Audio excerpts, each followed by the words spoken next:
Okay okay Milind hello. Start. Okay. Hello. Hello. आजची आपली 21वी meeting आहे ना? हो हा हा. हो ओके. काय नमस्कार माझी सर्वांना. हा. हा, सर हा, अरे बंद करा चालेल. मग मी हो मी एक कॉल झालं करतो. हा माऊस हा, हा, चालेल. झालं की मी फोन करतो. झालं की मी आम्ही फोन करतो. मी सगळ्यांना म्यूट करते. हो हो चालेल. मिलिंद मी सगळ्यांना हा, म्यूट करतेय. मिलिंद आणि Sanjay you will have to unmute yourselves. Okay.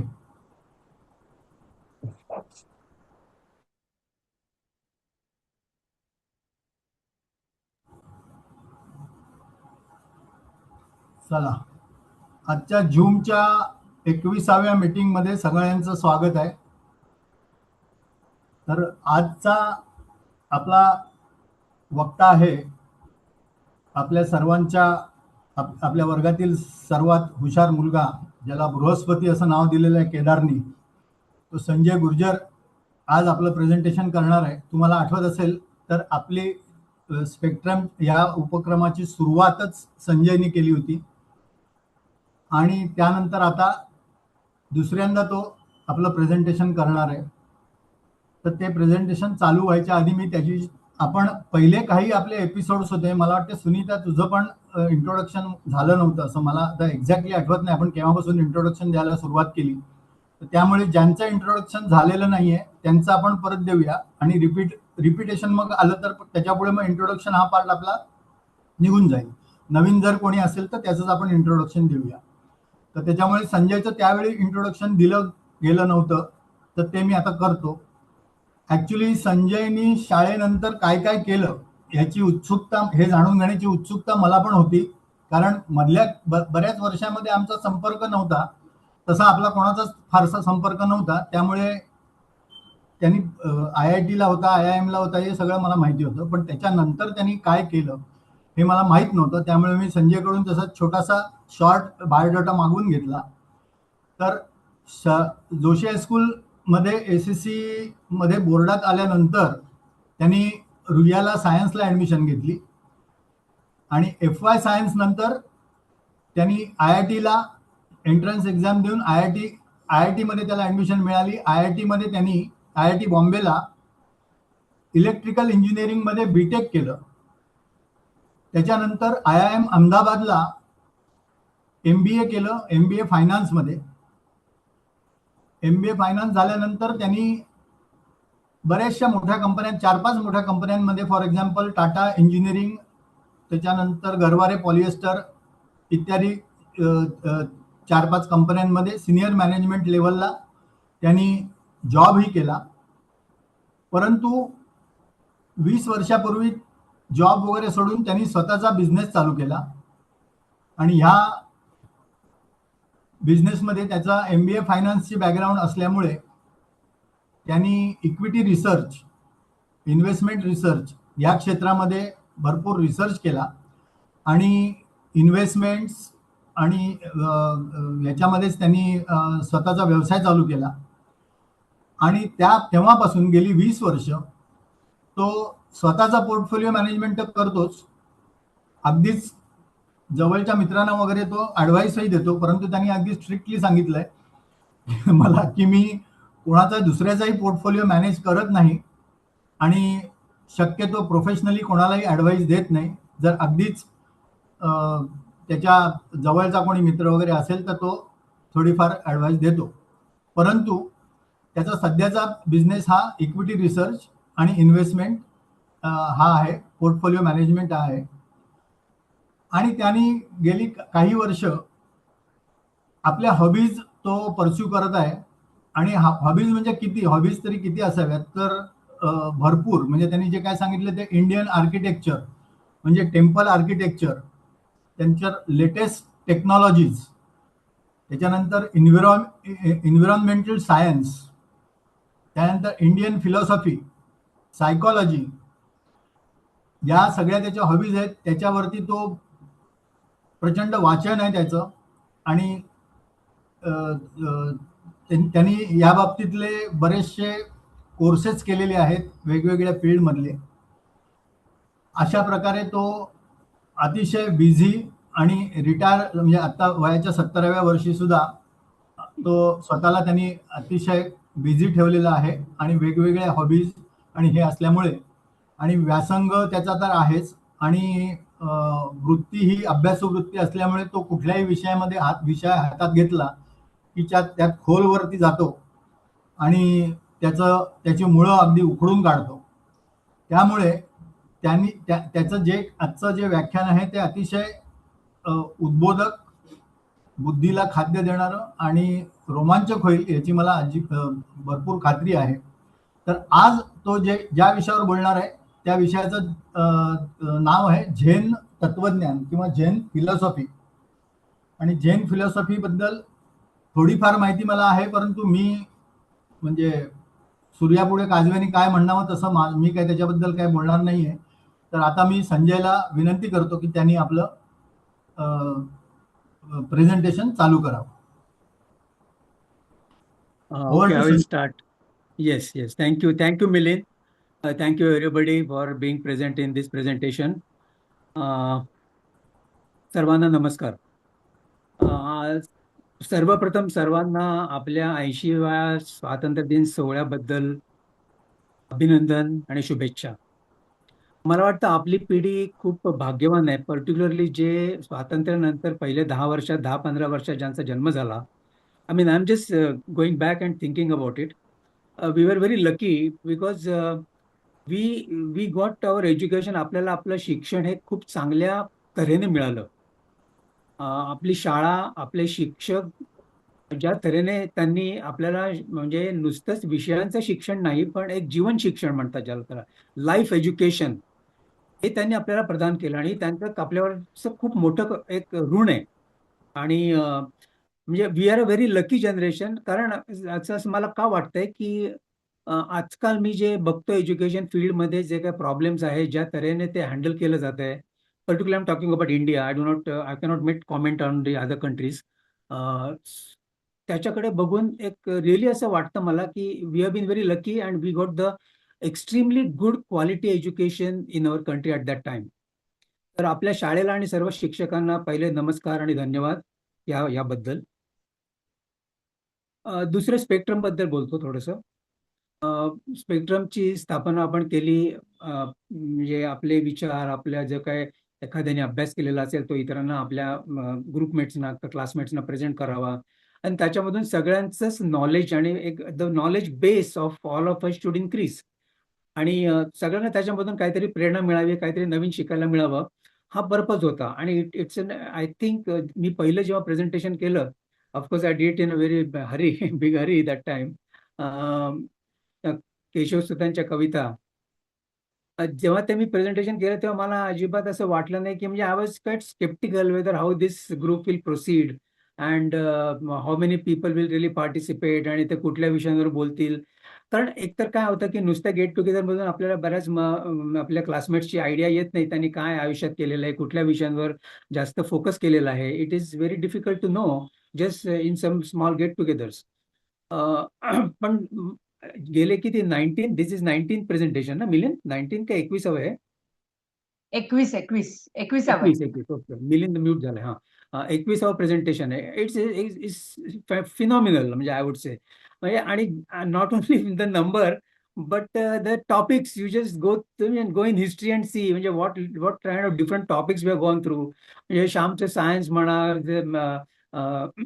मंगेशचं त्याचं उद्योजकाचे अनुभव, सुनीताचे botany, law related topics and मिलिंदने स्वतः डोंबिवली बद्दलचं केलेलं presentation and different some of the I may be missing right now to mention.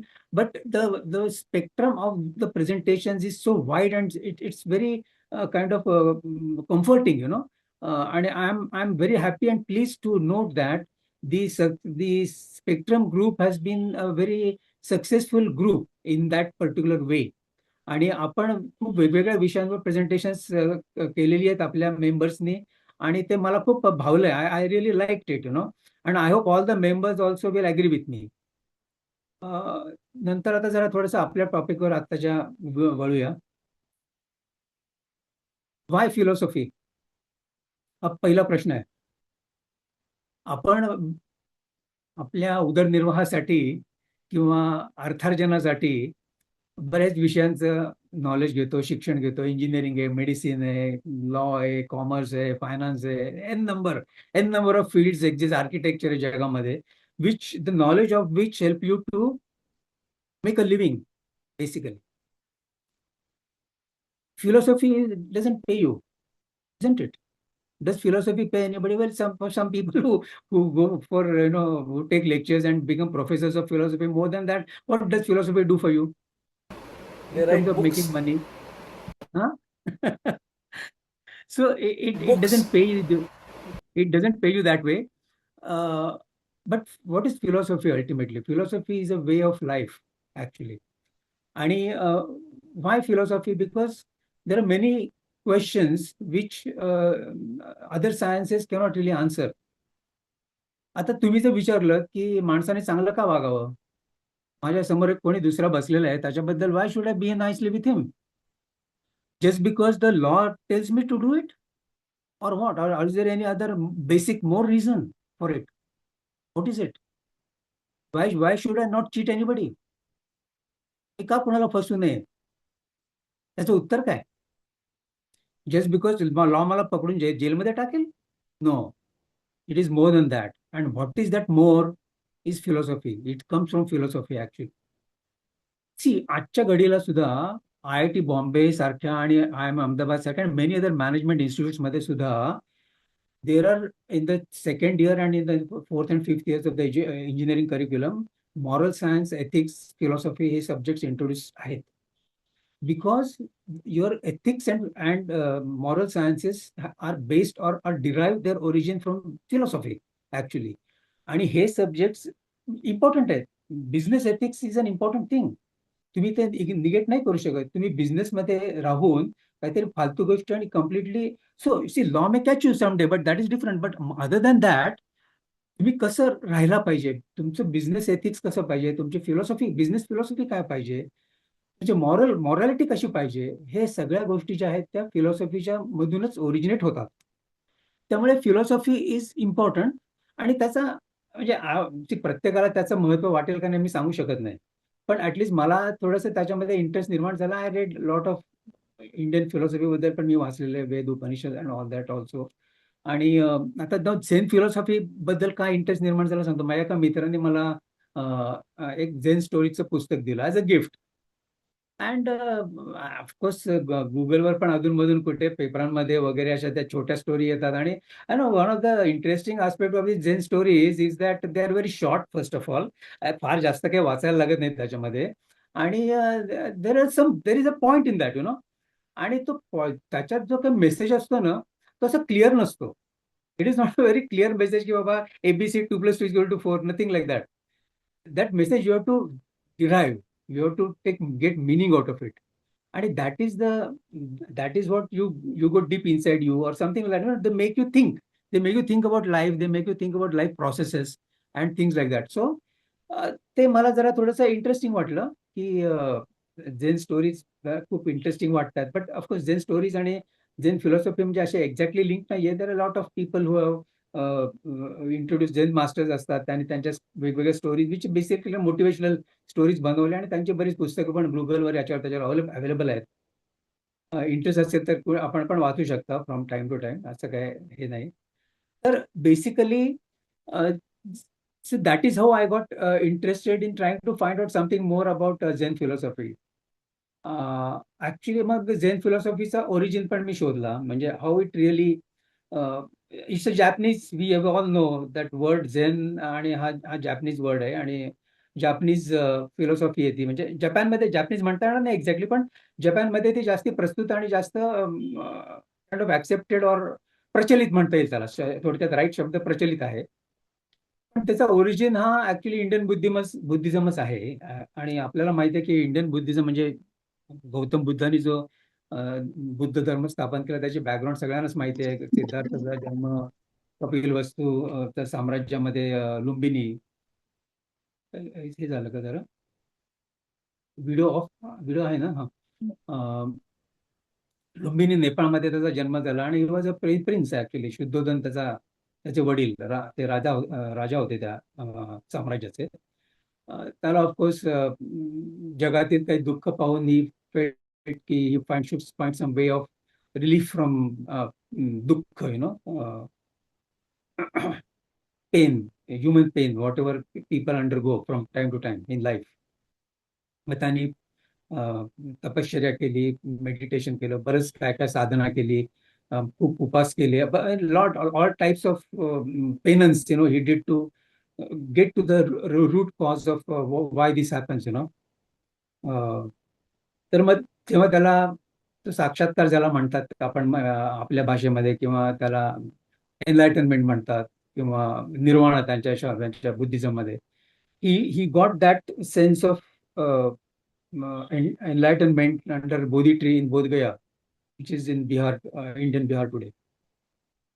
आणि त्यांनी त्याची जी काही प्रिन्सिपल्स होती त्या प्रोसेसमध्ये he found some principles of life, how one should really lead life.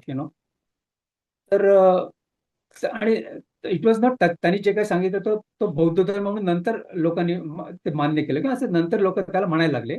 Actually he initiated his way of life, how one should really live life.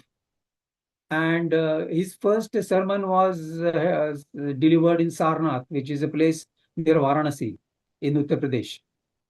आणि ते खूप एक युनेस्को हेरिटेज आहे. Many of his sites actually of Buddhism in India UNESCO heritage sites, which is Bodh Gaya and Sarnath, Kushinagar and all of those places.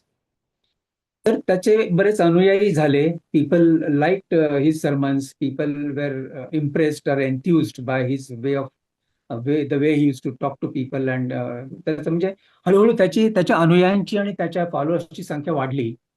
आणि बुद्ध धर्म, this is a time I am talking about is इसवी सन पूर्वीचा 500 years BC. हळूहळू त्याचे भारतामध्ये पण बऱ्याच राजांनी बुद्ध धर्म स्वीकारला. आणि from that period to almost 500 to 600 AD पर्यंत बुद्ध धर्म बराच भारतात प्रचलित होता. बऱ्याच राजे बुद्ध धर्माचे अनुयायी होते, त्याचे समर्थक होते, त्याचे सपोर्टर्स होते. आणि त्या काळामध्ये बुद्धिझम हा भारतातून बाहेर पण खूप गेला. त्याचे अनुयायी they went out of India to many other countries, including Sri Lanka, including Thailand, Malaysia, Indonesia, China, China also, Myanmar, म्हणजे सध्याचा जो ब्रह्मदेश आहे तिकडे, and couple of other places also. आणि बुद्ध धर्माचा प्रसार असा बराच साऊथ ईस्ट एशियामध्ये खूप जास्त झाला त्या ऑलमोस्ट 500 to 1000 yearsच्या पिरियडमध्ये. Now let's come to this, how it went from India to Japan. तर 5व्या शतकामध्ये बोधिधर्म म्हणून एक बौद्ध भिक्षू होता. He went from India to China. चीनमध्ये गेल्यानंतर त्यांनी तिथल्या म्हणजे हा बुद्धिझमचा प्रचार वगैरे करायला सुरुवात केली. आणि he must have got some people interested in his thinking, way of life, his sermons and all that. आणि त्या काळी चीनमध्ये ताओइस्ट फिलॉसॉफी जास्त प्रचलित होती. दिस ताओइस्ट फिलॉसॉफी म्हणजे आता त्याच्यात एक सांगतो मी जरा, because this will help us to kind of correlate certain things. Indian बुद्धिझमची पंचशील तत्व म्हणून प्रसिद्ध आहेत. बेसिकली ती पंचशील तत्व म्हणजे काय? सत्य, अहिंसा, दान, डोनेशन, दान, दमन म्हणजे इंद्रिय दमन, अँड दया, कॉम्पॅशन. 5 त्यांच्या बेसिक पंचशील तत्व बुद्धिझमची समजली जातात. So first understand that Indian Buddhism was based on this 5 principles. Now let's talk about the Taoist philosophy. त्याच्यामध्ये काय आहे की that believed in living in harmony with the nature, or the kind of the universal force, what they called is a Tao. And their basic philosophy was be natural, be simple, simplicity, naturalness, go with the flow, don't resist things in life, and basically living in harmony with the universal force. That is how the Taoist philosophy basic principles were. तर काय झालं की ह्या बोधी धर्माच्या आणि ताओइस्ट फिलॉसॉफीच्या kind of interactions आणि मर्जरमुळे एक चॅन म्हणून एक फिलॉसॉफी चायनामध्ये निर्माण झाली, which existed there from that period, say 500, 600 AD to almost 1500, 1600, or even much later time before the Mao or the communism thinking invaded China. तर ह्या बऱ्याच पिरियडमध्ये चॅन फिलॉसॉफी आणि ती it was like a merger of this two. आणि त्याचे थोडेसे याचे प्रिन्सिपल्स, थोडेसे त्यांचे प्रिन्सिपल असे करून ते त्यांची एक फिलॉसॉफी तयार झाली. 13व्या शतकामध्ये ही जी चॅन फिलॉसॉफी आहे त्याचे some Japanese monks who visited China, their I think names are kind of थोडं थोडं फनी आहेत, मायोआन आयसाय आणि डोजेन झेंजी. नावाशी काही फारसं आपल्याला देणं घेणं नाहीये, पण ही त्यांची 2 नावं आहेत. दे विजिटेड चायना आणि त्यांनी तिथे ते चॅन सिस्टीमचा बराच अभ्यास केला, की काय आहे ही फिलॉसॉफी. आणि they return to Japan in that 13th century. आणि त्यांनी तिथे त्या म्हणजे ते kind of probably got impressed by the way this philosophy ruled China. And then ते जपानमध्ये आल्यानंतर तिथे त्यांनी त्याचा प्रसार करायला सुरुवात केली. आणि somehow the elite or the ruling elite of Japan, samurais and the तिथले वॉरिंग पीपल, म्हणजे बेसिकली योद्धे आणि किंग्स, त्यांना त्याच्यामध्ये इंटरेस्ट निर्माण झाला. सो आणि मग that Chan became like Zen. And then this is how the Zen philosophy actually migrated from India to Japan. So फ्रॉम 13th century to today, whatever the time you can think of, 700, 800 years, ती Zen philosophy of course हळूहळू त्यांच्यामध्ये थोडंफार फरक होतातच. असं काही नाही की ते कुठल्याही विचारधारा ही तशीच राहते. आणि पर्टिक्युलरली जपान सारख्या म्हणजे खूप प्रोग्रेसिव्ह काइंड ऑफ सोसायटीमध्ये ती हळूहळू रुजत गेली. आणि then we have a Zen philosophy as it is understood today. आणि one of the Zen philosophy खूप practical kind of a philosophy आहे. म्हणजे actually you cannot call it a philosophy, it's a way of life basically. म्हणजे आणि understand one thing that Indian philosophy म्हणजे आपण म्हणजे हिंदू धर्म हा ईश्वर बिलीव्ह करणारा, believing in God or existence of supreme power God believes, म्हणजे ज्याला.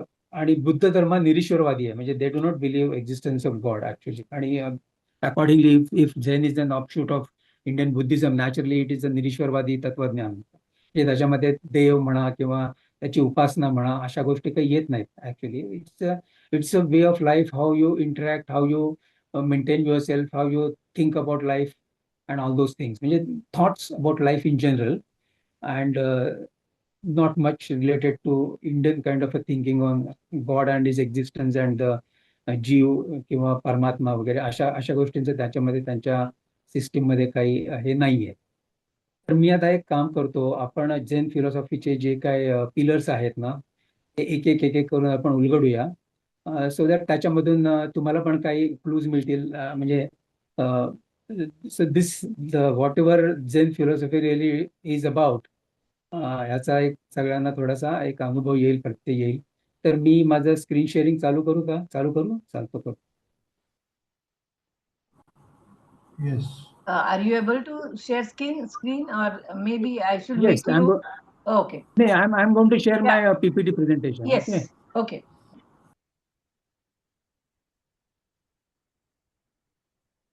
Yeah, I'm starting it now. झेनचे ना एक 7 महत्वाचे कन्सेप्ट आहेत. So which are called the 7 pillars of the Zen philosophy. तर will go one by one आणि त्याचं आपण प्रत्येकाचं थोडंसं डिस्कशन करूया. आणि so that everybody will get to know की ते ऍक्च्युली काय सांगतंय, म्हणजे actually Zen philosophy what it is trying to tell us. Okay, so I start it. Let's go for the first slide. त्यांचं पहिलं एक प्रिन्सिपल काय आहे की zazen. Of course this the headings are in the Japanese words. आणि त्याचं of course काय माहिती आहे, मी मराठी आणि इंग्लिश दोन्हीमध्ये सायमल्टेनियसली थोडं बोलतोय, कारण ह्या सगळ्या गोष्टी एक्झॅक्टली मराठीमध्ये प्रेझेंट करणं जरा डिफिकल्ट आहे. ऑफकोर्स आपण त्याच्यात जेवढं पॉसिबल होईल तेवढं घेऊया मराठीतलं मिनिंग. आणि पहिलं म्हणजे zazen is what seated meditation.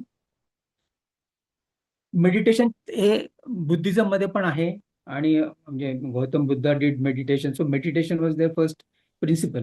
म्हणजे आता मग काय करायचं, तर he says the principle says sitting still, watch your thoughts and feelings without judgment. तिथे विदाउट जजमेंट म्हणजे you have to the time. त्यांनी काही स्पेसिफाय केलं नाही. They don't specify any time. It can be short periods, long periods, as per it suits you. Sit still. तुम्ही जमिनीवर बसू शकता, तुम्ही चेअर्स मध्ये बसू शकता, कसेही बसा, बट त्यांना पाठ स्ट्रेट ठेवून नॉर्मली. सी बेसिकली मेडिटेशनच्या ज्या काही ॲडवाइसेस असतात सगळे तुमच्या पतंजली योगामध्ये किंवा इतर कुठल्याही मेडिटेशनचे जे काही ॲडवाइस आहेत ते समवॉट सिमिलर, पण इथे पण तसेच आहेत. म्हणजे यू सिट स्ट्रेट वगैरे, पाठीचा कणा ताठ ठेवा, आणि preferably keep your eyes close वगैरे, सगळे ते तसेच आहेत. ते what they are trying to tell you is, तुम्ही फक्त शांत बसा, watch your thoughts and feelings, don't force anything. म्हणजे let the thoughts and feelings come and go. Don't जज की अरे मला आता असं का वाटतंय, की why I am thinking like that, माझे हे विचार मनात काय येत आहेत. Don't think like that. Be fully present in the moment. आणि हे कसं आहे माहिती आहे, की वॉच युअर थॉट्स विदाउट जजमेंटचं एक त्यांनी एक उदाहरण दिलंय, म्हणजे kind of metaphor. Like you consider yourself to be a sky, and the thoughts and the feelings as clouds. आकाशामध्ये ढग येतात, निघून जातात. Okay. So let the thoughts come in your mind and come, enter and exit. आने दो, जाने दो. No specific goal और target. B fully present in the moment. म्हणजे तुम्ही जेवढं फुल ह्या म्हणजे ह्या आत्ताच्या ज्या प्रोसेसमध्ये, मेडिटेशनच्या प्रोसेसमध्ये जेवढं तुम्हाला शांत आणि concentrate on the present moment करता येईल तेवढं तुम्ही करायला पाहिजे. आणि स्पेसिफिक गोल आणि टार्गेट काही नाही. म्हणजे मला आज मी 5 मिनिटं मेडिटेशन केलं, उद्या मला 10 करायचंय, और something like that. Nothing of that sort. म्हणजे तुम्हाला जे सुटेबल वाटेल तसं तुम्ही ते करा. तुम्हाला वाटलं जास्त आपल्याला करून बरं वाटतंय, feeling better, do it more. So no no forcing. Basically force ठेवायचा नाही कुठल्याही गोष्टीमध्ये. Let the things be, let the meditation process be as natural as possible. आणि what does it do, basically मेडिटेशनचे बेनिफिट्स तर तुम्हाला म्हणजे सगळ्यांनाच माहिती आहेत. बऱ्याच आपल्या मेंबर्सनी मेडिटेशन केलंही असेल, त्याचा एक्सपिरियन्स घेतलाही असेल फ्रॉम टाइम टू टाइम. कोणी घेतला असेल, कोणी नसेल घेतला. But basically meditation as a system of practice is supposed to enhance your peace, focus and help you to concentrate basically. कारण तुम्ही कुठल्याही थॉट्सच्या मागे धावत नाही. बिकॉज तुम्ही कुठलेही जे काही थॉट्स तुमच्या मनामध्ये येत आहेत त्याच्यामध्ये you are trying to just let it pass them away. त्यामुळे तुमचा फोकस आणि कॉन्सन्ट्रेशन वाढतं ह्या मेडिटेशनच्या प्रोसेसमुळे. So this Zazen is a precondition for any Zen kind of getting initiated into the Zen process of Zen philosophy or Zen processes. Actually जैनची schools वगैरे पण असतात इंडियामध्ये पण असतील. म्हणजे मी काही एवढं त्याच्याबद्दल स्टडी केलेलं नाही, की मी पण गेलेलो पण नाहीये तिथे. तिथे हे शिकवलं जातं, त्यांच्या मेडिटेशन प्रोसेसेस शिकवल्या जातात. आणि तिथे झेन मास्टर्स असतात. झेन मास्टर्स म्हणजे तुमचे जसे आपले योगगुरू असतात तसे झेन मास्टर्स असतात. तर ते झेन मास्टर्स बनणं म्हणजे बरेच त्यांच्या इलॅबोरेट प्रोसेसेस आणि ऑथेंटिकेशन आणि सर्टिफिकेशन नंतरच ते होतात ऍक्च्युली. ज्यांना ज्याच्या सगळ्या मेथड्स आणि प्रोसेसेसची एक्झॅक्ट माहिती असते, आणि जे त्यांच्या शिष्यांकडनं ह्या गोष्टी योग्य तऱ्हेने कशा करून घ्यायच्या आहे त्यांना माहिती आहे. तर असे लोक झेन मास्टर्स किंवा झेन गुरु ज्यांना म्हणू शकतो आपण असे असतात. आणि ते तुम्हाला मदत करतात की how to get yourself initiated into the process of meditation and the further principles of Zen. So this is what about the meditation aspect of the Zen is concerned. तर I hope this is clear to everybody. मी म्हणजे meditation बद्दल जे काय मी सांगितलं ते of course बऱ्याच आपल्या मेंबर्सना त्याच्याबद्दल माहिती पण असेल. त्यांनी इतर म्हणजे पतंजली किंवा इतर यांच्या योगांचा अभ्यास करून प्रॅक्टिस पण मेडिटेशनची केलेली असते. So can I go further after meditation? अच्छा, नेक्स्ट त्यांचं जे हे आहे ते this is an interesting thought that they have, that is called ichigo ichie. आणि हे again this is one time one meeting, म्हणजे हा जो त्यांचा कन्सेप्ट आहे की every interaction is unique and can never be repeated. म्हणजे आपण जेव्हा दोघे कधी भेटतो, दोन व्यक्ती एकमेकांना भेटतात, तेव्हा प्रत्येक त्यांची इंटरॅक्शन ही युनिक असते आणि ती परत अशी रिपीट होत नाही. आता आपला आजचा कार्यक्रम परत रिपीट होणार नाही, की म्हणजे आपली every interaction between people is very unique. आणि कधी म्हणजे तुम्ही कोणाला कधी भेटायला गेलात किंवा you had some get togethers, प्रत्येक गेट टुगेदर युनिक असतं. प्रत्येक get together can not be repeated in in life again. म्हणजे त्यावेळेचा जो माहोल असतो, त्यावेळेचं जे काय हे असतं, थॉट प्रोसेसेस असतात, जे काय विचार असतात, ते परत रिपीट होत नाहीत. वेगळ्याच तऱ्हेने next time interaction keep happening. So one time one meeting, every interaction is unique and can never be repeated. And what is the meaning of this? That you then this implies that तुम्ही तुमची प्रत्येक human interactions with your friends, with your relatives, तुमचे relationships मध्ये जे काय सगळे आहेत त्यांच्याबरोबर with interact with full awareness and sincerity. That is most important, because तुम्ही respect and treasure every meeting with others, म्हणजे हा त्याचा एक कॉरोलरी आहे. म्हणजे when you talk about one time one, म्हणजे एका वेळेला एकच मीटिंग करा, म्हणजे एका वेळेला इंटरॅक्शन करताना एकटाच तेवढ्याच फक्त त्या गोष्टीवर फोकस ठेवा. सायमल्टेनियसली एन नंबर ऑफ गोष्टींवर फोकस ठेवू नका. हा एक त्यांचा महत्वाचा जो काही concept which the common thread जो आहे माइंडफुलनेस आणि प्रेझेंट मोमेंट अवेअरनेस, हा एक त्यांचा जो महत्वाचा कन्सेप्ट आहे झेनचा, तो सगळ्या त्यांच्या पिलर्स मधून दृश्योत्पत्तीस पडतोच. आता एक जॅपनीज टी सेरेमनी एक मी वाचले त्याच्याबद्दल. Of course I not experience because not been to Japan at all. But ते म्हणतात की तिथे म्हणजे द होस्ट आणि त्याचे जे काय हे असतील गेस्ट वगैरे, ते सगळे with respectfully they participate in this T ceremony. आणि ते म्हणजे जॅपनीज लोक पण एकमेकांना जसे वाकून नमस्कार म्हणजे वाकून एक अभिवादन करतात. आणि ज्या तऱ्हेने ते दे दे दे रिस्पेक्ट अँड ट्रेजर, म्हणजे ती जी मीटिंग असते ती अशी कॅज्युअली घेतली जात नाही. This taken with lot of seriousness, you know. म्हणजे जो होस्ट असतो तोही सिरियसली एंटरटेन करतो. गेस्ट असतात तेही त्यांनी जे काय ज्या तऱ्हेने तो चहा बनवला असतो, ज्या तऱ्हेने तो सर्व करतो, ते सगळ्या गोष्टी अत्यंत म्हणजे एकमेकांना रिस्पेक्ट देऊन, एकमेकांना काय म्हणतात त्याला की खूप असं अभिवादन करून आणि ते अप्रिशिएट करून दे पार्टिसिपेट इन दिस सेरेमनी. म्हणजे हे त्या जॅपनीज कल्चरमध्ये पण जे एक रिस्पेक्टफुलनेस आलेला आहे ना, तो हा हा ह्या कन्सेप्टमुळे आलेला आहे ऍक्च्युली. इचिगो इचिगी ही जी काही कन्सेप्ट आहे. आणि माइंडफुलनेस ऑफकोर्स तुम्ही तुम्ही हे करताना नॅचरली तुम्ही त्याच गोष्टीमध्ये इन्व्हॉल्ड राहाल ना. तुम्ही काय you cannot be respectful and sincere and fully aware if you are having 10 different thoughts in your mind. So being fully present आणि concentrate on what is happening in front of you, हा एक त्यांचा first हे आहे, requirement आहे. तर the Japanese tea ceremony are kind of आणि हे जे काय वन टाइम वन मीटिंग हा कन्सेप्ट आहे, म्हणजे हा एक आपल्यालाही तो एक इम्पॉर्टंट कन्सेप्ट आहे की नाही. म्हणजे what I am trying to say की let us also simultaneously learn from what these concepts are trying to teach us, you know, or teach the humanity actually. So essentially काय आहे की तुम्ही सगळ्या इंटरॅक्शन्स तुमच्या रिस्पेक्टफुल आणि fully aware आणि सिन्सिरिटीने करा. तुम्ही काय म्हणता की ते नंतर पण काही त्यांचे यातील कन्सेप्ट की तुम्ही नॅचरलनेस आणि हे सगळ्या पण गोष्टी आहेत आणखीन. तर वन टाइम वन म्हणजे तुम्ही एक प्रत्येक इंटरॅक्शन युनिक असते आणि त्याचं युनिकनेस तुम्ही रिस्पेक्ट करा. बेसिकली हा त्याचा एक कन्सेप्ट आहे. आणि तो रिस्पेक्टफुलनेस जो आहे तो तुमच्या इंटरॅक्शन वेगळ्या पातळीवर घेऊन जातो. This is how the meaning of ichigo ichie is according to me. So I hope this second concept is clear to everybody. I mean त्या साईडवरून पण तुम्ही हे बघू शकता आणि त्या आपण पाहिजे नंतर शेअर पण करतो तसं काय. आणि हे तुम्ही गुगलवर गेलात तर there more information also about all these things would be available. आणि त्याच्या even deeper meaning also can be derived from books and from Google also. So let me go to the third concept, which is the Tanso. This is again, you know, the similar thread of simplicity is running through their, you know, a naturalness, simplicity.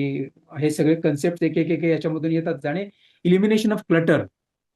हा, आणि clutter मध्ये म्हणजे आपल्याला पण ते एक खूप महत्वाचा एक संदेश आहे किंवा एक मेसेज आहे की how many unnecessary things we keep at home also, we don't get out. आपल्या घरामध्ये किती जुना माल पडलेला असतो जो आपण कधी वर्षानुवर्ष वापरत नाही. आपले कपडे म्हणा, there an number of things in our house, आणि आपण ते क्लिअर पण करायला बघत नाही. We are lethargic about all those things. तर why this elimination of म्हणजे elimination of clutter leads to simplicity, आणि removing unnecessary and unessential things is important in life. त्याच्यामुळे होतं काय, you clear your space, physical space, and you clear your mind also, because as the clutter goes out, as unnecessary things go out, unnecessary thoughts also go out. Actually, this is meant for actually clearing your mind of confusion, clearing of mind with thousands of thoughts which keep coming. Many of them are unnecessary. Many of them are not productive. Many of them don't help you at all. Actually, many of those thoughts are coming in the way of your achievements, in the way of your trying to be more productive and more effective. तर म्हणजे ह्या ज्या काही गोष्टी आहेत, late go of excessive commitments, हे पण एक महत्वाचं प्रिन्सिपल दिसते याच्यामध्ये, की आपण खूप कमिटमेंट्स घेतो. आपण हे करू, ते करू, मेंटल डिस्ट्रॅक्शन असतात, अरे हे पण करायचं, ते पण करायचं. So let go, excessive commitments नका घेऊ तुम्ही. Keep life simple, simple as you can manage. आणि मेंटल डिस्ट्रॅक्शन्स तुम्ही कमी करा. And what it will help you is basically clear space for peace and deep focus. म्हणजे इलिमिनेशन ऑफ क्लटर, आणि ज्या अननेसेसरी थिंग्स म्हणजे physical things and thoughts keep carrying with us, त्या आपण जर मनातून काढून टाकल्या किंवा आपल्या फिजिकल स्पेस मधून काढून टाकल्या, will first of all will have more physical space available for our day to day life in terms of the, if you talk about elimination of clutter at the physical level, at the mental level, तर त्याचे खूपच जास्त फायदे आहेत actually. Clear space for piece म्हणजे तुम्ही तुमचे thoughts जर अननेसेसरी, जे युजफुल नाहीये, जे ज्याचा काही उपयोग नाही, जे उगाच येतात, remove them. There is no point in giving them space in your mind actually. तो कान्सो म्हणजे, let's understand simplicity and elimination of clutter is the basic essence of kanso. Very important concept I would say. म्हणजे तो कुठल्याही काळामध्ये तो valid आहे, कुठल्याही काळामध्ये तो त्याचं इम्पॉर्टन्स आहे. So I hope this also concept is clear to all of us. Next, let me go to the next concept, which is there in their system, is called Fukinsai. हा एक थोडा वेगळाच concept आहे actually. What it really means is beauty in imperfection, asymmetry. See, if you see in nature, there are no perfect shapes in nature. डोंगर बघा, नद्या बघा, ज्या तऱ्हेने त्या वाहतात, जसे ते काय म्हणजे झाडांची वाढ, वृक्षांची कुठे कुठे वेगळ्या अँगलनी, वेगळ्या तऱ्हेने, म्हणजे एव्हरी नॅचरली ऑकरिंग और नॅचरली हॅपनिंग ज्या गोष्टी आहेत, जे फिनॉमिना आहेत, दे are not symmetrical, they are not perfect. Perfect shapes ते कधीच धारण करत नाहीत. पण माणसाला परफेक्ट शेप्सची खूप आवड असते. म्हणजे we like to see something in a perfect shape. आपल्याला म्हणजे काय म्हणतात त्याला, की जॉमेट्रिकल शेप्सची माणसाला आवड असते. म्हणजे जनरली असं असं असतं, म्हणजे आपल्याला त्याची आवड असते वगैरे. पण what this concept is trying to tell you is that try to see imperfection, asymmetry as beauty. जे कधी कधी आपण तसं करत नाही किंवा आपल्या मनामध्ये तसा विचार येत नाही. म्हणजे appreciate beauty, natural imperfection, that is the third point what is mentioned here. म्हणजे नेचर मधले जे इम्परफेक्शन आहे, जे, आणि मग हे इम्परफेक्शन आणि असिमेट्री हे तुम्ही एन्जॉय करा. हे म्हणजे love that imperfection of nature actually. आणि हे त्यांच्या कसं म्हणजे त्याचं एक्झिबिशन, म्हणजे त्याचं कुठे दृश्योत्पत्ती हे दिसतं जपानमध्ये, तर झेन रॉक गार्डनचं कधी बघितलं, त्याचे इमेजेस बघितल्या किंवा तर त्याच्यामध्ये जे दगड ठेवलेले असतात ना, ते सिमेट्रिकल कधीच नसतात. ते असे कधी वाकडे असे म्हणजे दे are not in straight line, they are somewhat tilted like that. So what they are trying to imply is that this principle of Fukinsai is to imbibe that principle or in your life, ikebana flower arrangement सुद्धा असे tilted on one side असतात. दे are not म्हणजे एका साईडला झुकलेल्या exactly झाडं अशी सरळ एखाद्या ह्याच्यासारखी वरती जातात असं नसतात ते. So these both these arrangements or both these त्यांच्या आर्किटेक्चर म्हणा किंवा ते कलेमधली आर्ट मधली ह्या गोष्टी हे दाखवत आहेत की accept and enjoy and see beauty in the imperfectness of nature and asymmetric characteristic of the nature basically. Natural form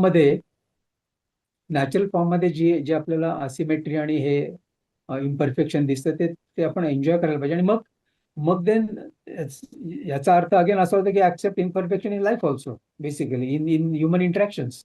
why not? म्हणजे आपण परफेक्शनचे जे मागे पडलेलो असतो ना ते थोडं कमी करायला पाहिजे. We cannot accept perfect behaviour, perfection in others with whom we are dealing with.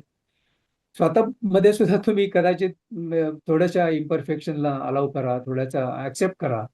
There is nothing wrong in that ना. नेचर काय परफेक्टली सगळं दिसत नाही नेचरमध्ये. नेचरमध्ये असिमेट्री आहे, नेचरमध्ये इम्परफेक्शन आहे.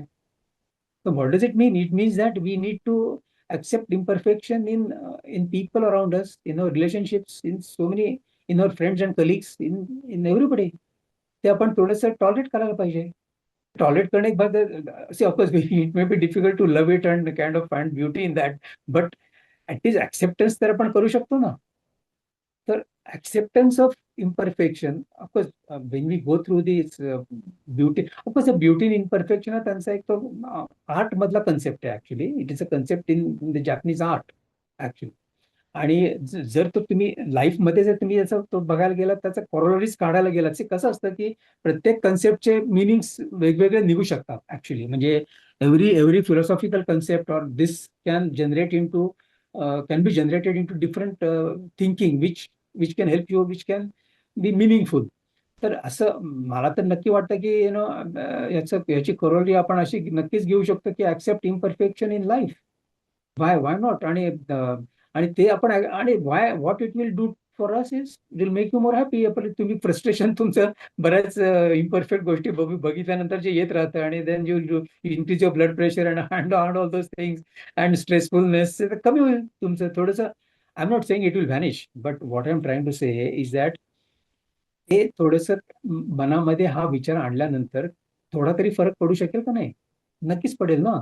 So these are all basically thought processes which see what this is trying to do is to kind of alter your mental attitudes and your mental kind of framework, तर त्याच्यामध्ये ह्या गोष्टींचा जरी थोडासा जरी असा आपल्या मनामध्ये विचार आला या गोष्टींचा, तरी ते तुम्हाला थोडंसं उपयुक्त म्हणा किंवा it can change your neural networks actually.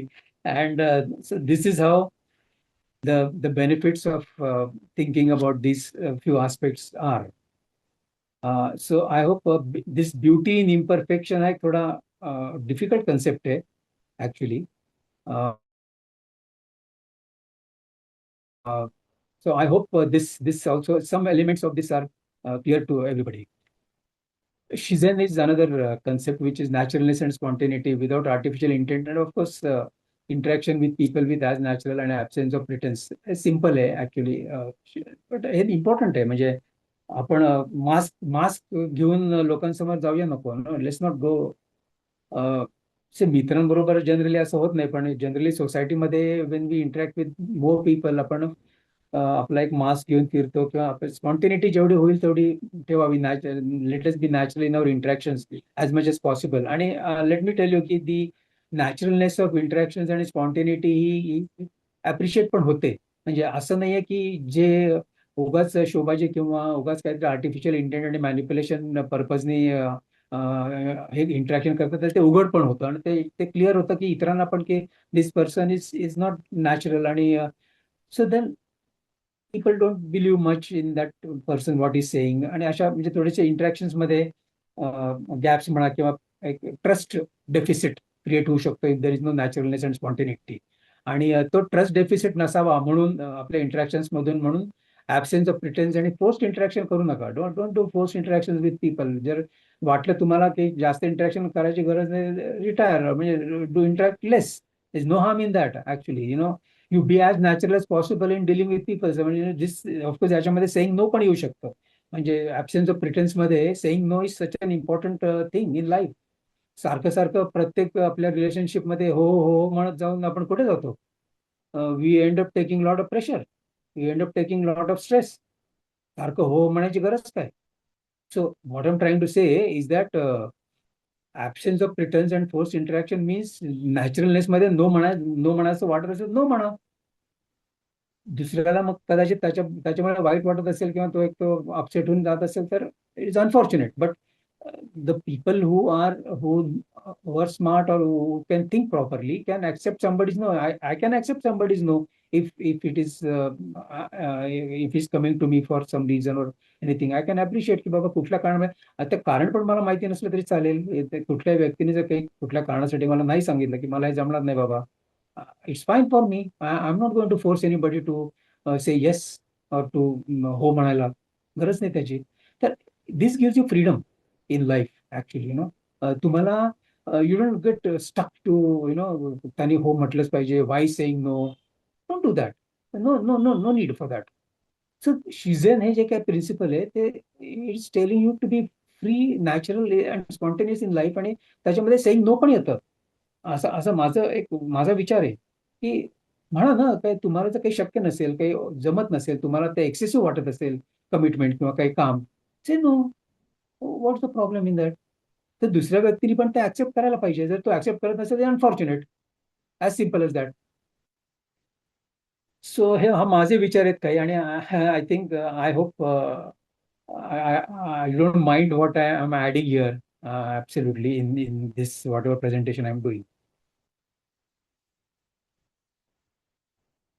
Again, Saijaku is the concept of serenity, tranquility and silence, inner state of calmness. हे खूप इम्पॉर्टंट आहे. सी आपल्याला आपल्या कामाच्या ठिकाणी, म्हणजे somebody working in a company, in an office, in a factory environment or कुठल्याही तुमच्या कामाच्या ठिकाणी, there will be lot of commotion, your colleagues, your bosses, this that moving here and there. कोणी काही सांगतं, हे सांगतं, ते सांगतं. मग अरे दुसऱ्याचं त्याचं प्रेझेंटेशन आहे, मारे हे आता चेंज केलंय, अमुक झालं, तमुक झालंय. I have worked in corporates for a long years and I know what how it goes. तर तिथे तिथे कम्प्लीट म्हणजे एक स्टिलनेस किंवा सायलेन्स अजिबात नसतो. There is lot of commotion, lot of chaos happening.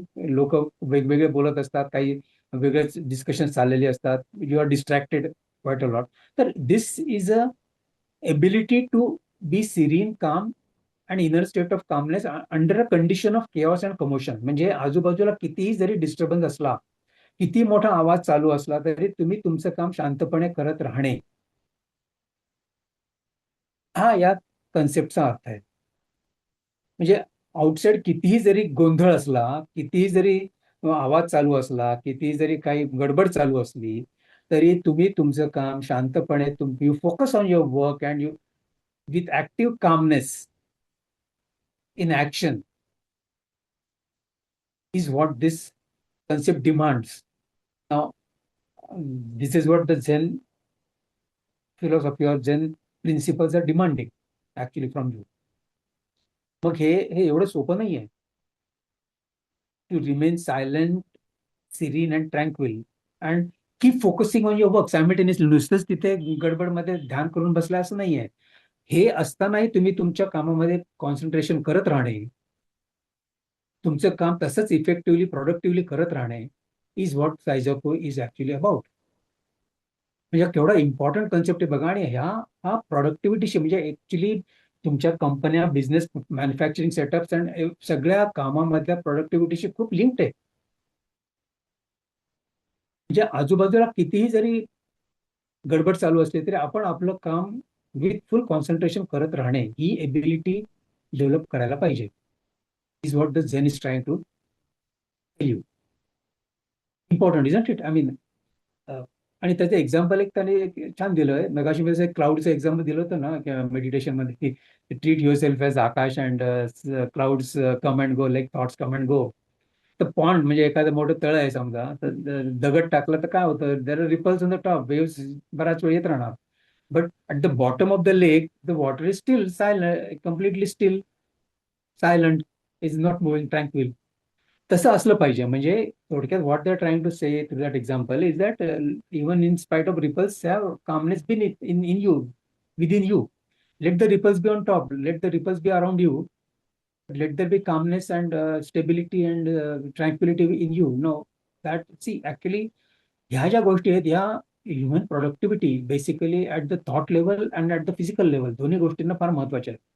म्हणजे I have a feeling that Japanese लोकांची जी काही एफिशियन्सी आणि ज्या तऱ्हेची त्यांची हाय प्रोडक्टिव्हिटी आहे ना, ती ह्या त्या बऱ्याच ह्या झेन फिलॉसॉफीच्या ह्याच्यामधून आलेली आहे. ती actually it has got ingrained in their society as a whole. आणि त्यांची जी म्हणजे मॅन्युफॅक्चरिंग एक्सलन्स जो जो जपानने एक्झिबिट केला फॉर फॉर आफ्टर द, म्हणजे त्यांच्यावर न्यूक्लिअर अटॅक झाल्यानंतरच्या एंटायर पिरियडमध्ये, आणि the Japanese quality and precision was so respected in the world. तर हे हे तिथल्या लोकांमध्ये का का जास्त रुजलं, का का जास्त ते त्यांना ते इझिली करता आलं, तर हे हे त्यांच्यामध्ये कदाचित त्या झेनच्या फिलॉसॉफी, तत्वज्ञान, जे काही प्रिन्सिपल्स त्यांची ऍट द सोसायटी लेवल जी त्यांनी इनग्रेन केली त्यांच्या समाजामध्ये, कदाचित त्याचा त्यांना तो त्यांचा इफेक्ट असू शकेल, असं एक मला वाटते. मे बी त्याच्याबद्दल काही मी वाचलं नाही जास्ती, कारण I have done some basically cursory understanding of all this. त्याच्यामध्ये जायचं, खूप डीप जायचं असेल तर तेवढा म्हणजे हे पण पेशन्स पण पाहिजे आणि तेवढं जास्त वेळ पण पाहिजे त्या गोष्टीला. पण ऑफकोर्स एक कर्सरीली जर तुम्ही विचार केला तर नक्की हा हा जो काय एक कन्सेप्ट आहे, हा कन्सेप्ट तुम्हाला to be productive, to be effective and to be precise in your work, in spite of whatever outside जे काही प्रॉब्लेम्स चालू आहेत ना, त्याला इग्नोर करून आपण आपल्या कामावरती फोकस परफेक्ट ठेवणे, हे करता येणारी जी जी सोसायटी असेल, हे जे करता येणारे जे ग्रुप ऑफ पीपल असेल ना, they will definitely excel in their work.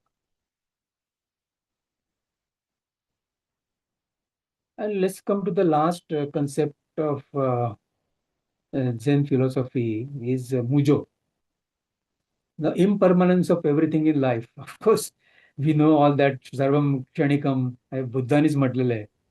आपणही म्हणतो लाईफ क्षणभंगूर आहे वगैरे.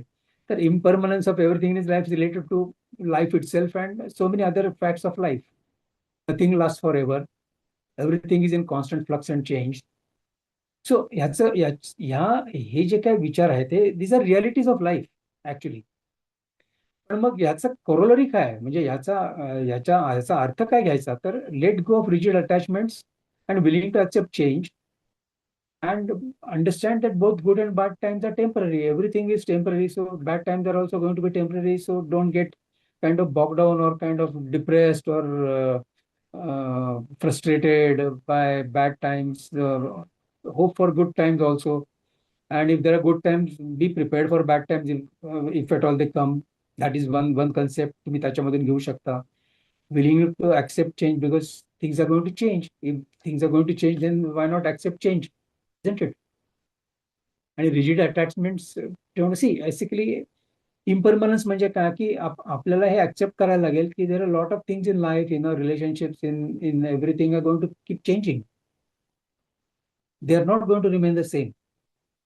आणि हा चेंज आपल्याला ऍक्सेप्ट करायची आपली मेंटॅलिटी किंवा ऍक्सेप्टन्स झोन मध्ये आपण असलं पाहिजे, की त्याला पकडून राहायचं नाही. म्हणजे कुठल्याही गोष्टीला चिकटून राहायचं नाही, पकडून राहायचं नाही, आणि बी free.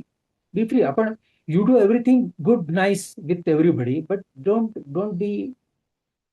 think that everything will last. All the relationships may not last. And याचा एक ऍक्सेप्टन्स पाहिजे. हे काय निगेटिव्ह त्याच्याबद्दल विचार करण्याचा प्रोसेस नाही आहे, ही ऍक्सेप्टन्सची प्रोसेस आहे.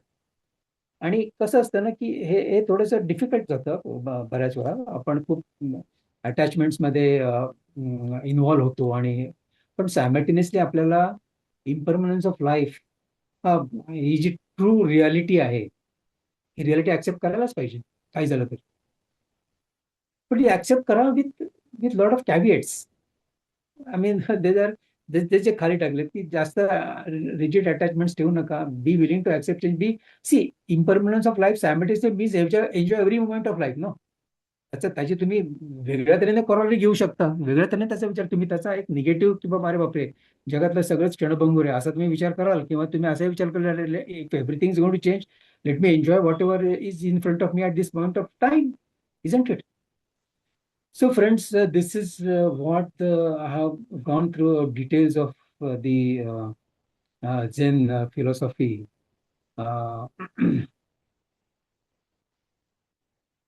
आणि आता याचे एक मिनिट, त्याचे सेलियंट फीचर्सची पण एक हे आहे, स्लाइड आहे. तर याच्यावर एक थोडंसं तुमच्या लक्षात आलं असेल की this is a practical way of looking at life and relationships. And ह्यातले जे काही कन्सेप्ट आहेत ना, हे कन्सेप्ट आपण डे टू डे लाईफमध्ये आपल्या एक इफेक्टिव्हनेस म्हणा, प्रोडक्टिव्ह म्हणा, किंवा एक मिनिंगफुल लाईफ जगण्यासाठी नक्कीच वापरू शकतो. आय एम नॉट सेइंग की आपल्याला काय झेन मास्टर व्हायचंय किंवा झेनमध्ये काय एफिशियंट व्हायचंय, आणि it's not our purpose, but our purpose is to use these concepts for a better life, makes life more natural, calm, meaningful and happy. See basically present moment awareness आणि mindfulness हे जे काही झेनचे concept आहेत ना, ते फारच महत्वाचे आहेत.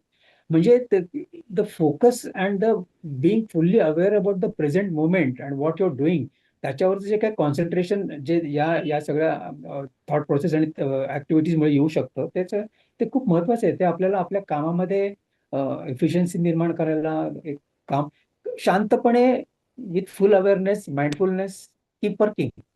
दिस इज व्हॉट इट रिली. आणि हे कन्सेप्ट नक्कीच आपल्याला आपल्या काय म्हणतात त्याला की जनरल लाईफमध्ये सुद्धा, किंवा तुमच्या कामामध्ये, तुमच्या अभ्यासामध्ये, तुमच्या बिझनेसेसमध्ये, कॉर्पोरेट वर्कमध्ये, सगळीकडे हे उपयोगी पडतात. Actually this makes you more kind of a different kind of a person who is calm and very sharp at the same time and focused. तर मित्रांनो, हे झेनचं जे काय मी थोडंसं वाचलेलं आहे, जे त्याच्याबद्दलचं मी प्रेझेंटेशन केलंय, ऑफकोर्स हे काय कदाचित फुल्ली नसेल. फक्त एक थोडंसं एक इंटरेस्टिंग फॅक्टर सांगतो तुम्हाला, की आपण आता मगाची जी बुद्धाची पंचशील तत्व सांगतो, म्हणजे how this when this religion नाही, Buddhist philosophy got transferred from India to China to Japan, या ट्रान्सफर प्रोसेसमध्ये किंवा त्या मुवमेंटमध्ये कसं झालं बघा तुम्ही, की इंडियन बुद्धिझम किंवा बुद्धाच्या फिलॉसॉफीमध्ये जी पंचशील तत्व होती, सत्य, अहिंसा, दान, दमन, दया, ही इथे कुठे दिसत नाही तशा स्वरूपामध्ये. तुम्ही it got completely transformed into what mindfulness, calmness. Of course there is some linkage, म्हणजे तुम्ही ते असं म्हणू शकत नाही की त्याच्यात काहीच लिंकिंग नाहीये. पण ह्याच्यामध्ये अहिंसा येत नाही जास्त, म्हणजे अहिंसाबद्दल असं त्यांनी काही फारसं लिहिलेलं नाहीये. तर मला तरी कुठे झेन फिलॉसॉफीमध्ये अहिंसाबद्दल दिसलं नाही. ऑफकोर्स इंद्रिय दमन बऱ्यापैकी येऊ शकतं, बिकॉज मेडिटेशन आणि ह्या ज्या काही प्रोसेसेस आहेत आणि माइंडफुलनेस, त्या थोड्याशा दमन या स्वरूपाशी नक्कीच लिंक होतात. दया, कंपॅशन ही अशी तशी इथे कुठे असं एक्सप्लिसिटली दिसत नाहीये हा कन्सेप्ट ऍक्च्युली. ऑफकोर्स अहिंसा वगैरे तर ते डिपेंड्स, म्हणजे आता तुम्ही त्याला कसं किती महत्व देणार. जर तुम्हाला कोणी मारायला आला तर तुम्ही अहिंसा ठेवणार का वगैरे, हे सगळे कन्सेप्ट येतातच काही झालं तरी. So what I am trying to impress upon you is that हे जे काय बुद्धाची तत्व होती ती एक्झॅक्टली तशी न राहता झेननी एक वेगळंच काइंड ऑफ स्वतःचं तत्वज्ञान, किंवा एक त्यांच्या समाजामध्ये ते जे त्यांच्या समाजामधल्या लोकांना अपील झालं ना, ते त्यांनी ठेवलं किंवा ते त्यांनी त्यातलं घेतलं थोडक्यात. म्हणजे this is how the philosophies when they migrate from one place to another, or kind of thought processes when they migrate from one place to another keeps happening. प्रत्येक समाजी त्याला जे त्याला जे रुचतात गोष्टी, ज्याला ते ऍक्सेप्ट करतात, जे त्यांना तरी इझिली ऍक्सेप्ट करता येतात, त्या गोष्टी ते ठेवून घेतात आणि बाकीच्या गोष्टी ते रिजेक्ट करतात, बाकीच्या गोष्टी ते घेत नाहीत. आणि मग त्या तऱ्हेने ते त्याच्यामध्ये त्यांच्या थॉट प्रोसेसेसमध्ये मॉडिफिकेशन होत जातात. So this was an interesting thought which I wanted to also share, की मला याच्यामधला फरक दिसला खूप, की इथे अरे इंडियन बुद्धिझम मध्ये तर एवढे सगळे असं खूप म्हणजे बेसिक लेवलवरच्या ज्या गोष्टी सांगितल्या आहेत, म्हणजे दया म्हणा, अहिंसा म्हणा, त्या इथे यांनी कम्पॅशन सुद्धा इथे तशी दिसत नाहीये एवढी एवढी स्ट्रॉंगली. ऍटलीस्ट मला तरी कुठे कदाचित आणखीन ज्यांचे मला अभ्यास करायला लागेल, कदाचित असू पण शकेल. बट मला सेलियंटली त्यांचा जास्त फोकस हा how you become focused and do things very smartly, effectively, productively, अशा टाईपचं एक ओव्हरऑल दिसतंय या सगळ्या गोष्टींमध्ये. म्हणजे to make oneself very effective productive in is work. आणि ते जॅपनीज लोकांना कदाचित त्याच्यामुळे खूप फायदा झाला या काइंड ऑफ विचारांमुळे. तर मी थांबवतो आता. I think I have done my best to present the concept of Zen which I have understood so far. आणि of course I am not a master or I am not kind of a final word on this, definitely not. आणि त्यामुळे याच्याबद्दल कोणाला interest तुम्हाला पैकी असेल तर तुम्ही नक्की गुगल किंवा एखादं पुस्तक वगैरे घेऊन ॲडिशनल डिटेल्समध्ये वाचू शकता, जर तुम्हाला काही यातल्या गोष्टी आवडल्या असतील किंवा काही आपल्याला त्याच्यामधून आपण अप्लाय करू शकत असेल तर नक्की तसं हे करता येईल. आणि तर मी आता थांबवतो माझं प्रेझेंटेशन. आणि ऑफकोर्स याच्यामध्ये काही मी काही जास्त काही प्रश्न वगैरे तर काही नाही आहे. म्हणजे it is not something that I have मी त्याला काही जन्म दिलेला नाही या गोष्टींना, त्यामुळे मी याच्यामध्ये काही असं काही एक्झॅक्टली सांगू शकणार नाही की हे असं काय नाही का तसं काय आहे. Actually it is what it is. That is a kind of fact that I am presenting, what I have read about. मी आता स्टॉप शेअर करतो. तर कसं वाटतं तुम्हाला हे प्रेझेंटेशन आणि म्हणजे जे काय मी तुम्हाला सांगितलं त्याच्यापैकी काही थॉट्स नक्कीच उपयुक्त आहेत असं वाटतंय आपल्यापैकी कोणाला? हो हो, प्रश्नच नाही. ऑफकोर्स. मला संजय, हे येस, बोल. जी रॅशनलिस्ट फिलॉसॉफी आहे ना, रॅशनलिस्ट फिलॉसॉफी, हां हां हां. त्याच्याशी खूप पॅरलल वाटलं मला. खूप खूप जुळती आहे. खूप खूप जुळणारी तत्वज्ञान आहे यांचं. आणि व्हेरी प्रॅक्टिकल यार, ऍब्सोल्युटली प्रॅक्टिकल. म्हणजे तुम्ही प्रॅक्टिकली कसे स्वतःला इम्प्रूव्ह करायचं बेसिकली, हे ह्याचाच रॅशनलिस्ट मेन फोकस फिलॉसॉफी आहे. तशीच आहे. रॅशनलिस्ट फिलॉसॉफी, रॅशनलिझम हे तसंच आहे सगळं. तसंच आहे. Agreed, fully agreed. मला एक दोन प्रश्न विचारायचे थोडे. हां. असं आहे की हे जे 7 पिलर्स सांगितलेस तू, हे साधारण केव्हा फॉर्मलाइज केले गेले अप्रॉक्सिमेटली, यु नो? कारण नाही, असं म्हणालास की ते पहिले पंचशील आहे, त्याच्यानंतर ट्रान्सफॉर्म होत गेलं आणि त्याला 1000 इयर्स मला ते एवढं नाही, कारण काय माहिती ना की ते Taoist I philosophy will tell you why म्हणजे जे आहे. एक मिनिट एवढ्यासाठी विचारतोय. Many of this thing seem more towards corporate orientation. They are less about nature of things, nature of what Yes, the world is, yes. how we should. So they are more practical and not only practical. For example, if you say live in the moment, अच्छा ह्याच मोमेंटला राहा, then are you saying that don't dream about things? How can you not speculate and dream? It is contradictory. It will make, one second, it will make you efficient in what you are doing, but it will not make you creative.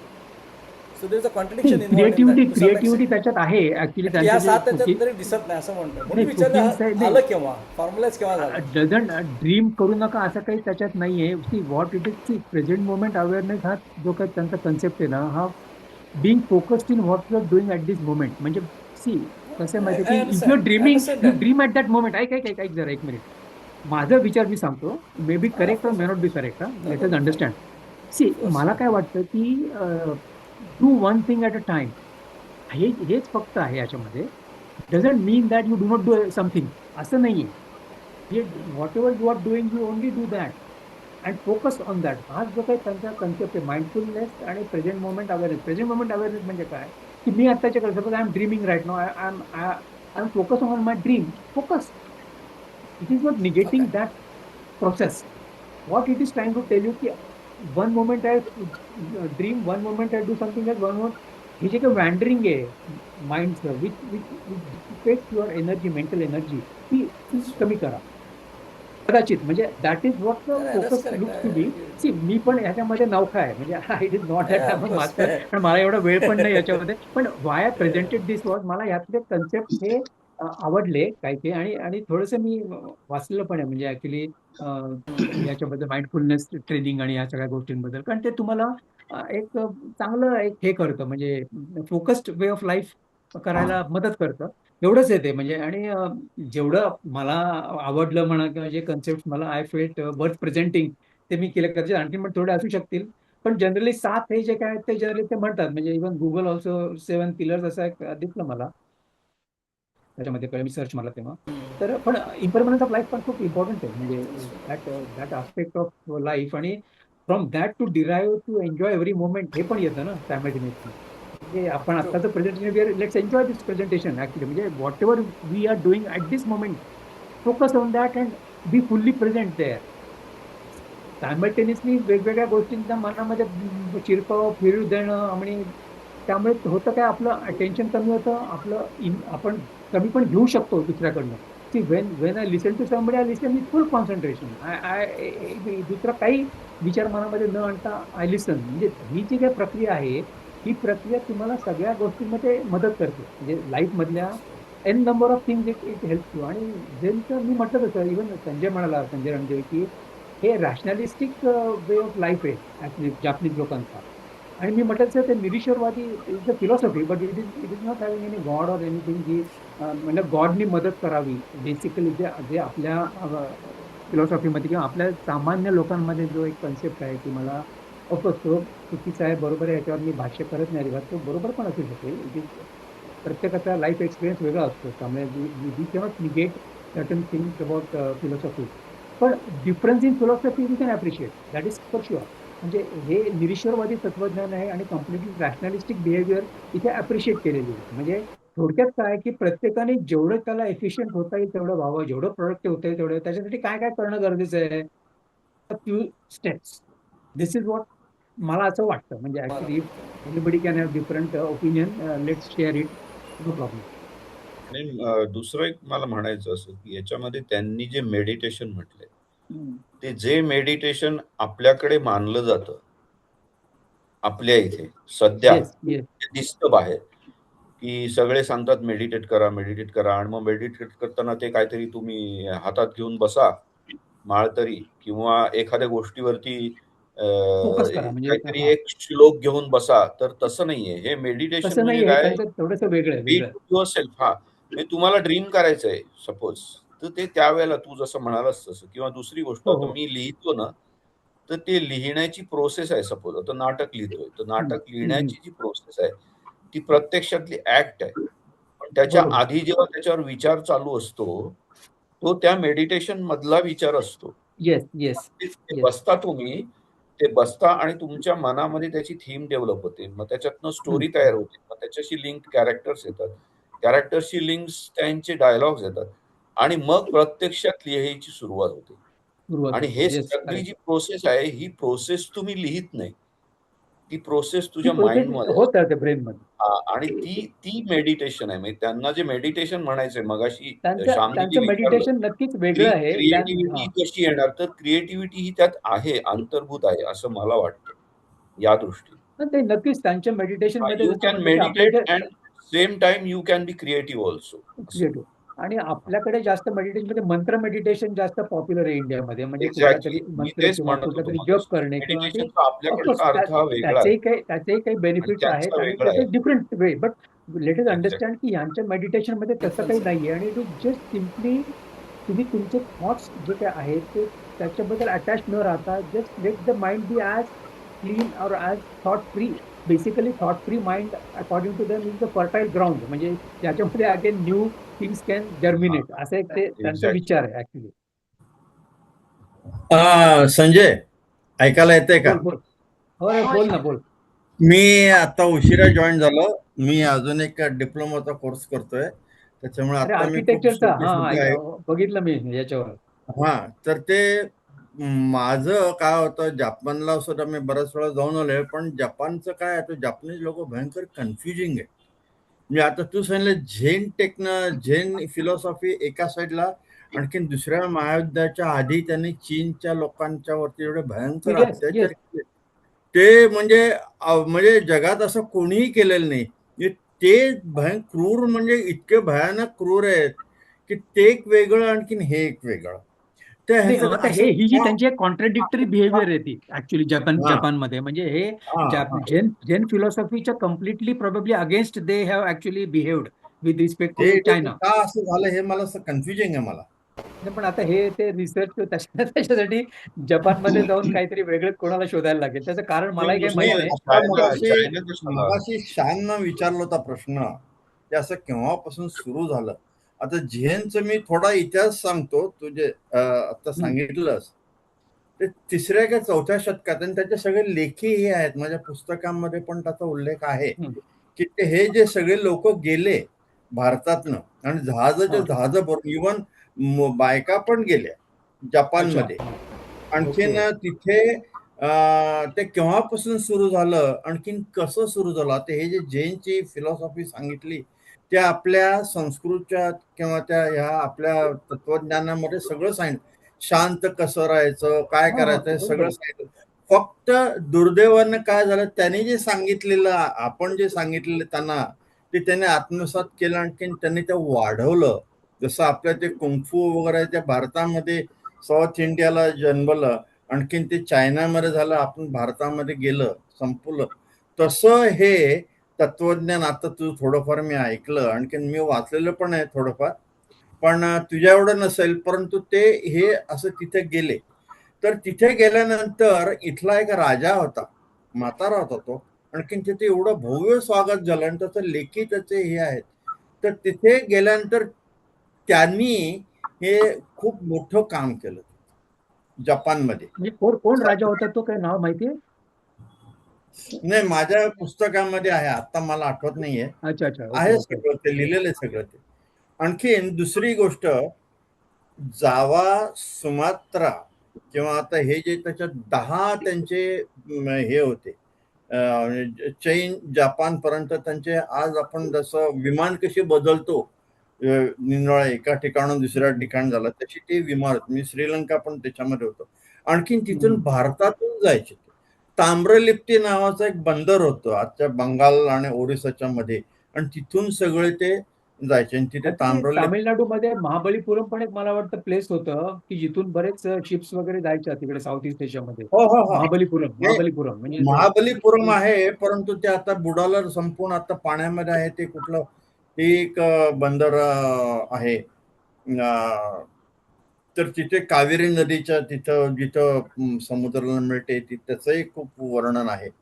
तर सांगायचं काय, हा, नागापट्टिनम पट्टणम काहीतरी आहे, नाही राधापट्टणम नाही, नागापट्टिनम नागापट्टणम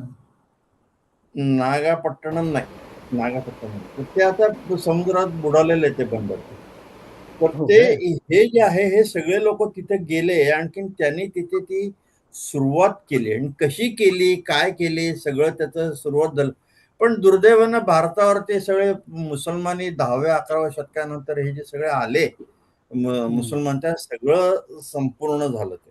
आणखीन हे 1198-96 साली तो नालंदा विश्वविद्यापीठ हे जे हे केलं बख्तियार खिलजीनं, त्याच्यात सगळे हे झाले. पण त्यातले जे ग्रंथ जे होते, त्यातले ग्रंथ, तर ते ग्रंथ कुठे गेले? तिबेटमध्ये गेले, चीनमध्ये गेले, जपानमध्ये गेले. समजलं? आणखीन तू जे ते सांगितलं, हा अतिशय अवघड विषय आहे झेन.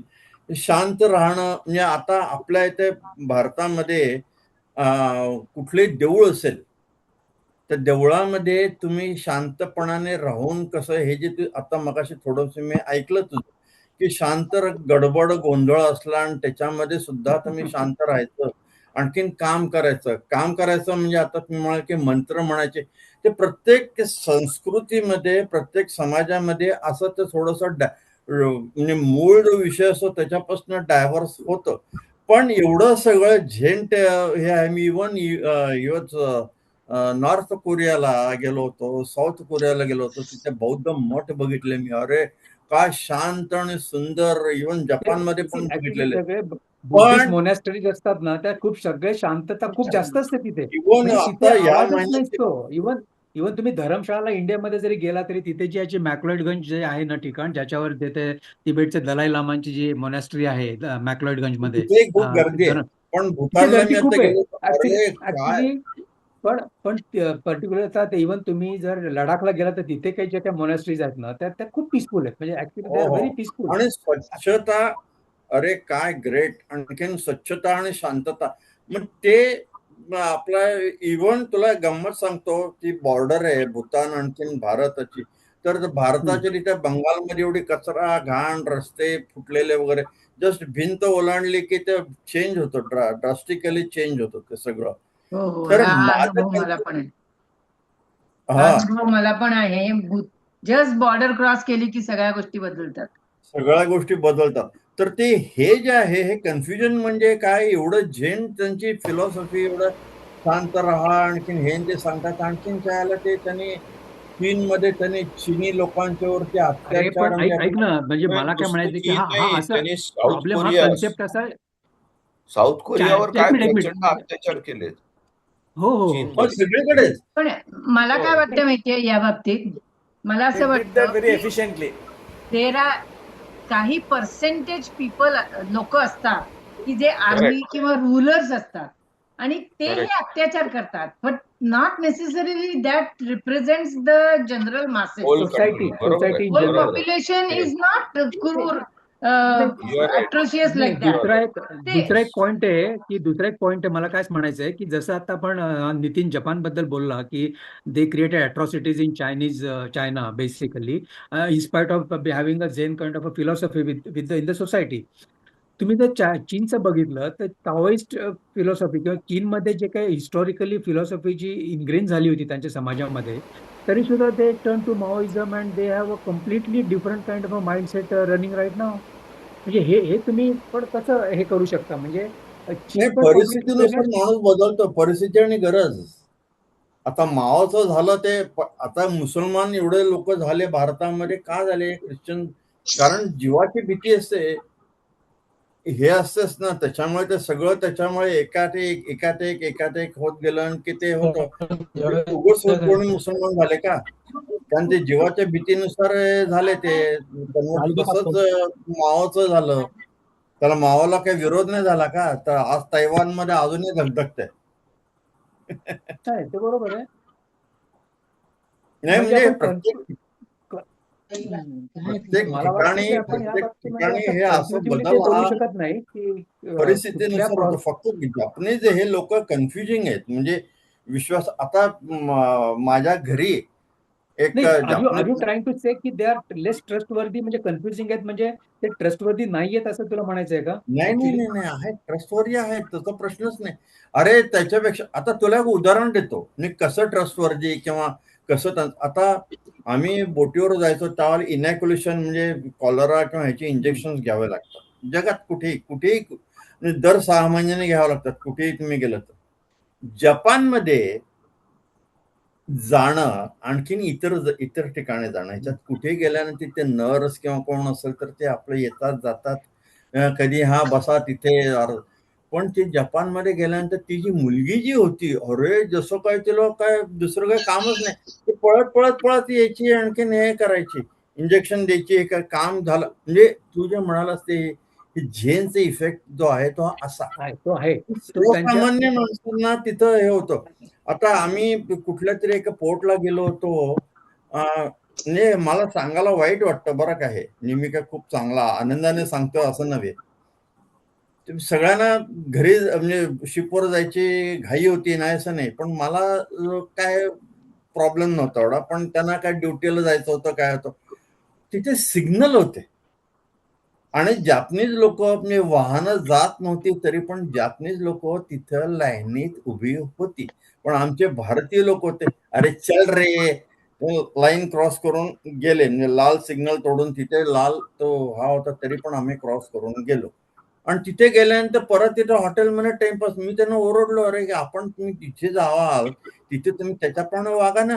पण तिथे तसं ही आपली सवय आणि ती त्यांची सवय. म्हणजे तिथे सिग्नल आहे, वाहनं जात नसतील तरी पण ते सिग्नलसाठी थांबणार, ही शिस्त. हो, शिस्त आहे. माझा एक छोटासा अनुभव सांगते. त्यावेळेला आम्ही जेव्हा गेलो होतो टोकियो एअरपोर्ट मधला माझा अनुभव सांगते की त्यावेळेला माझे गुडघ्यांची ऑपरेशन झाली नव्हती आणि मला फारसं चालता येत नव्हतं आणि बरेचदा इंटरनॅशनल एअरपोर्ट्स वरती खूप चालावं लागतं. त्यामुळे मी हे व्हीलचेअर घेतली होती. आता ती माझी व्हीलचेअर ढकलणारी जी एक यंग मुलगी होती, ती तोडक्या मोडक्या इंग्लिशमध्ये माझ्याशी खूप बोलत होती. ती अतिशय प्रेमाने वागत होती आणि ती इतकी चांगली वागली, म्हणजे तो अनुभव मला इतका म्हणजे मला वाटलं की तिच्यासाठी.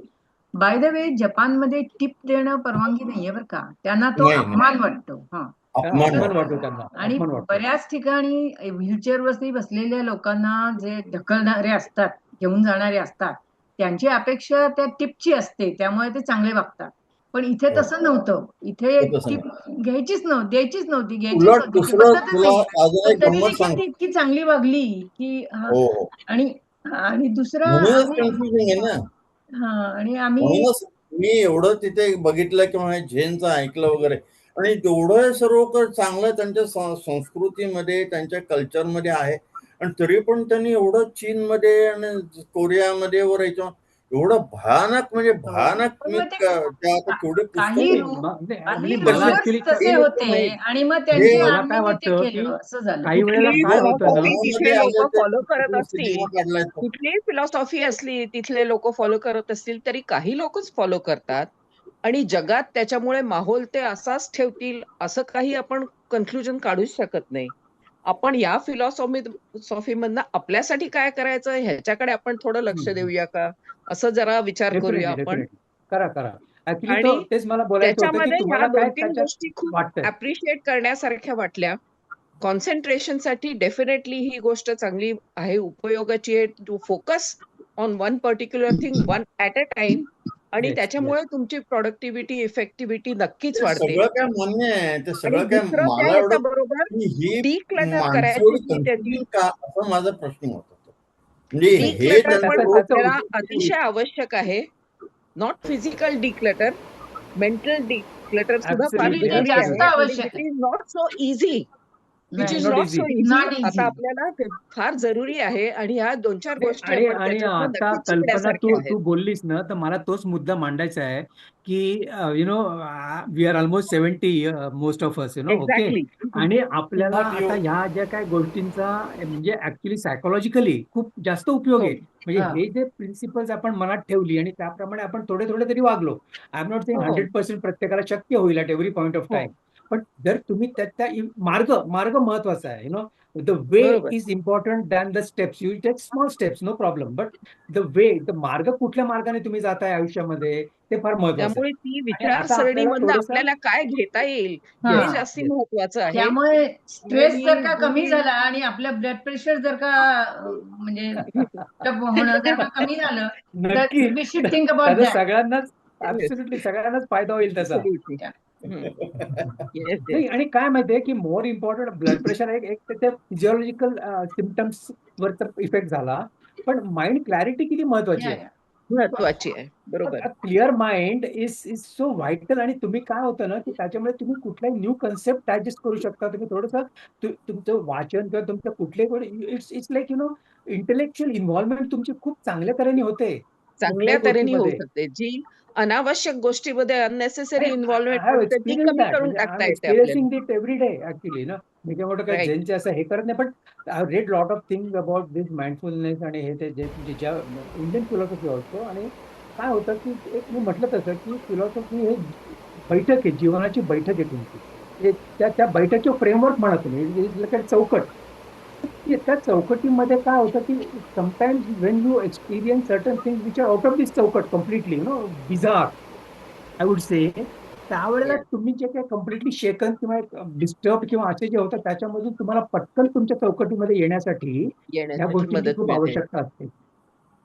आणि ती चौकट मेडिटेशन मध्ये जसं त्यांनी म्हटलंय की आकाशा असल्यासारखं असं तुम्ही इमॅजिन करून हे केलं, yes that yes simply is very good असं वाटलं.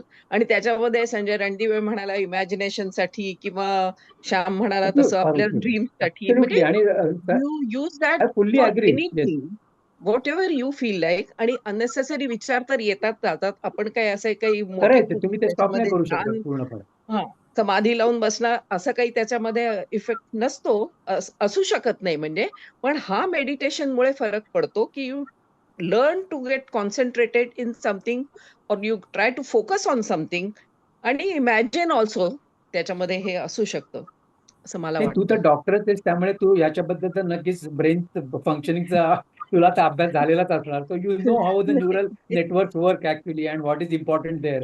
त्यामुळे आणि मी त्याच्याबद्दल बरंच वाचलंय, कारण माझी बहीण पण डॉक्टर आहे ना, संहिता. ती पण एमडी आहे आणि तिचे त्याच्या- मिस्टर पण डॉक्टर आहेत, एमडी आहेत. त्यामुळे आमचं बऱ्याच वेळा या बाबतीत डिस्कशन चालतं. म्हणजे त्यामुळे खूप बेसिकली त्याचा हाऊ उपयोग द होतो. Brain functions, how the brain functions and how to ensure that the brain functioning. आपण आता ऍट ओल्ड एजेस पर्टिक्युलरली बऱ्याच लोक ओल्ड एज मध्ये one track mind type of होऊन जातात. म्हणजे हा त्यांचे जे न्यूरल नेटवर्क्स असतात ना, ती एकाच डायरेक्शन मध्ये काम करत राहतात सारखी. ते they are not able to kind of lateral thinking म्हणतात, की ते एवढं इझिली करू नाही शकत. मग तुम्हाला ती तुमची प्रोसेस ऍक्टिव्ह लाईफ मध्ये ऍक्टिव्ह ठेवण्यासाठी ठेवते. आणि दॅट प्रोसेस ऍक्टिव्ह ठेवणं क्रिएटिव्हिटीसाठी, नवीन लर्निंगसाठी जरुरी आहे. आवश्यक आहे, खूप जरुरी आहे खूप. तर तुमचे त्याच्याच बरोबर न्यूरल हा पण नेटवर्क पॉइंट सेट. फार मोठा त्याच्याच बरोबर हाही पॉइंट मोठा इम्पॉर्टंट पटला की आजूबाजूला खूप गदारोळ असला आणि काहीही असलं आणि दुसरं काही गोष्टी त्याच्यामध्ये you try to keep your calmness and be focused, which is अगं व्हेरी इम्पॉर्टंट. हॉस्पिटलमध्ये जे म्हणजे डॉक्टर काम करतात, म्हणजे आय एम टॉकिंग अबाउट मोठी हॉस्पिटल, त्याच्यामध्ये त्यांना डॉक्टरांना आवश्यक आहे. आसपास किती आवश्यकच केओस आहे. असतो. केओस सगळीकडेच असतो, पण केओस त्याच्यामध्ये सगळीकडेच तुम्ही असतो. तुमच्या स्ट्रीम लाईन माइंड ठेवून कसं तुम्ही हा, हा, इफेक्टिव्हिटी तुमची मेंटेन हा. करू शकता, दॅट इज इम्पॉर्टंट. आणि महत्व आहे आता बरोबर. डिक्लटरिंग जे म्हटलंय ना, आता डिक्लटरिंगचं एक आत्ताच उदाहरण बघू. आत्ताच म्हणजे आपलं बोलणं चाललं असतानाच, की अजूनही आपण जर का त्या जुन्या इतिहासात रमणार असू, की जो इतिहास काळा आहे आणि ज्याने आपल्याला त्या काळामध्ये प्रचंड त्रास दिलाय किंवा दुसऱ्या कुठल्याही देशातल्या किंवा धर्मातल्या लोकांचा अमुक, त्याचंही डिक्लटरिंग त्या इतिहासाचं झालं नाही आपल्यातून, तर आपण तोच प्रॉब्लेम आहे. उगाळत बसतो. आणि आज त्याचा इफेक्ट घेऊन आपण त्यांचा जर का म्हणजे या नितीन जसं म्हणाला की त्या जॅपनीज असे वाटतात तसं, तर तेही डिक्लटरिंगचाच भाग आहे. तो करणं आवश्यक भाग आहे. की त्या काळामध्ये काय झालं किंवा ते कसे वागले किंवा अमके कसे वागले किंवा तमके कसे वागले, त्याचा इफेक्ट घेऊन जर आज आपण त्याची त्यांच्याशी तसं वागणार असू, डिक्लटरिंगची गरज आहे ते त्याच्यासाठी सुद्धा. चुकीचं आहे. हा, तर ते डिक्लटरिंग हे इतिहासाचंही झालं पाहिजे. कारण हा. बहुतेक इतिहास हा लढायांचा आणि काळाकुट्ट असाच आहे की ज्याच्यामध्ये नष्ट लढायांचा झालंय. आणि मारामाऱ्यांचाच आहे इतिहास हा. Exactly basically exactly. खरंय. हा, वर्चस्व गाजवण्याचा आहे. इतिहास एक्झॅक्टली. म्हणजे लढायाच शिकले आपण. हा, लढाया आता आणि लेटेस्ट वर्चस्व चालू. गाजवणं हा, ह्याच्यामध्येच. अगदी अगदी. आता लेटेस्ट चालू असलेली ओडिसी नावाची फिल्म आहे, ती कोणी पाहिली असेल तुमच्यातली तर मला माहिती नाही.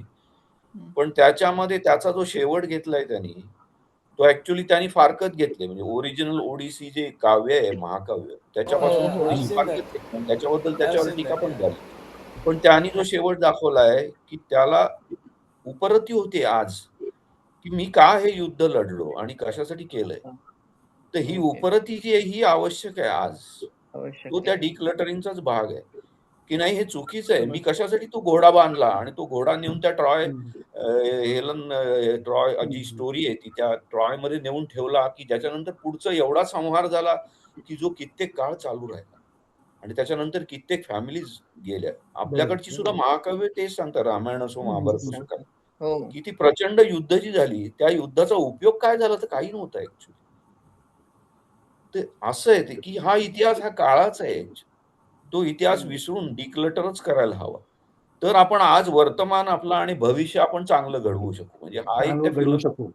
निघणं एक फार चांगला भाग आहे असं मला वाटतं. येस. चला, टॉपिक छान शोधला संजय. आवडला का तुम्हाला? आवडला. येस. नाही, थोडा डिफरंट टॉपिक होता कम्प्लिटली. म्हणजे आणि तसे माझ्याकडे आणखीन पण सायन्सचे पण काही टॉपिक्स आहेत, पण मला काय वाटतं माहितीये का, की I want to present something which is completely different from my field of work actually. I been in science and technology and management for years together.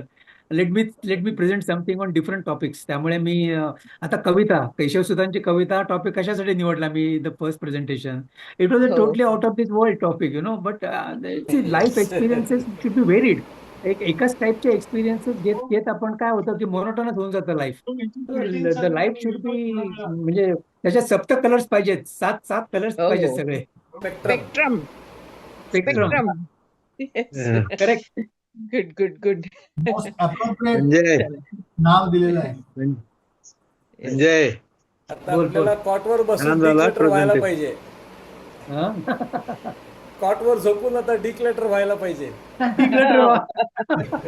बरोबर. हं? चलो, It holds true for मजा आली. संजय सुनीता. बोल छान बोल. झालं प्रेझेंटेशन, छान झालं. थँक्यू. सुनीता कन्क्लूड करतेस का? सुनीता किंवा कल्पना? कल्पना कल्पना. संजयचा टॉपिक निवडणं ह्याच्यातच त्याच्यामध्ये खरी गोव असते. त्याला कुठलाही टॉपिक दिला तरी तो इंटरेस्टिंग वेनी आणि खूप चांगल्या तऱ्हेने मांडतो, हे आपल्याला आता सगळ्यांना दिसूनच आलंय, सुरुवातीच्या टॉपिक मध्ये आणि आत्ताच्या सुद्धा. आणि ह्या एज मध्ये खरं म्हणजे आपल्याला सगळ्यांनाच विचार करण्याची कधी कधी सवय हरवल्यासारखी झालेली असते, तर त्याच्याकडे वळवणं हे एक मोठं काम आज संजयनी केलेलं आहे आणि विच इज गुड. आणि हेल्दी डिस्कशन किंवा हेल्दी आपल्या स्वतःच्या विचारांना ठेवणं हे फार इम्पॉर्टंट झालेलं आहे. नको ते विचार आपल्या मनामध्ये कधी कधी त्रासदायक पण होतात आणि मन घेरून ठेवतात, की आपली क्रिएटिव्हिटी किंवा चांगल्या तऱ्हेने काही काम करण्याची वृत्ती ही पण हळूहळू कमी व्हायला लागते कधी कधी.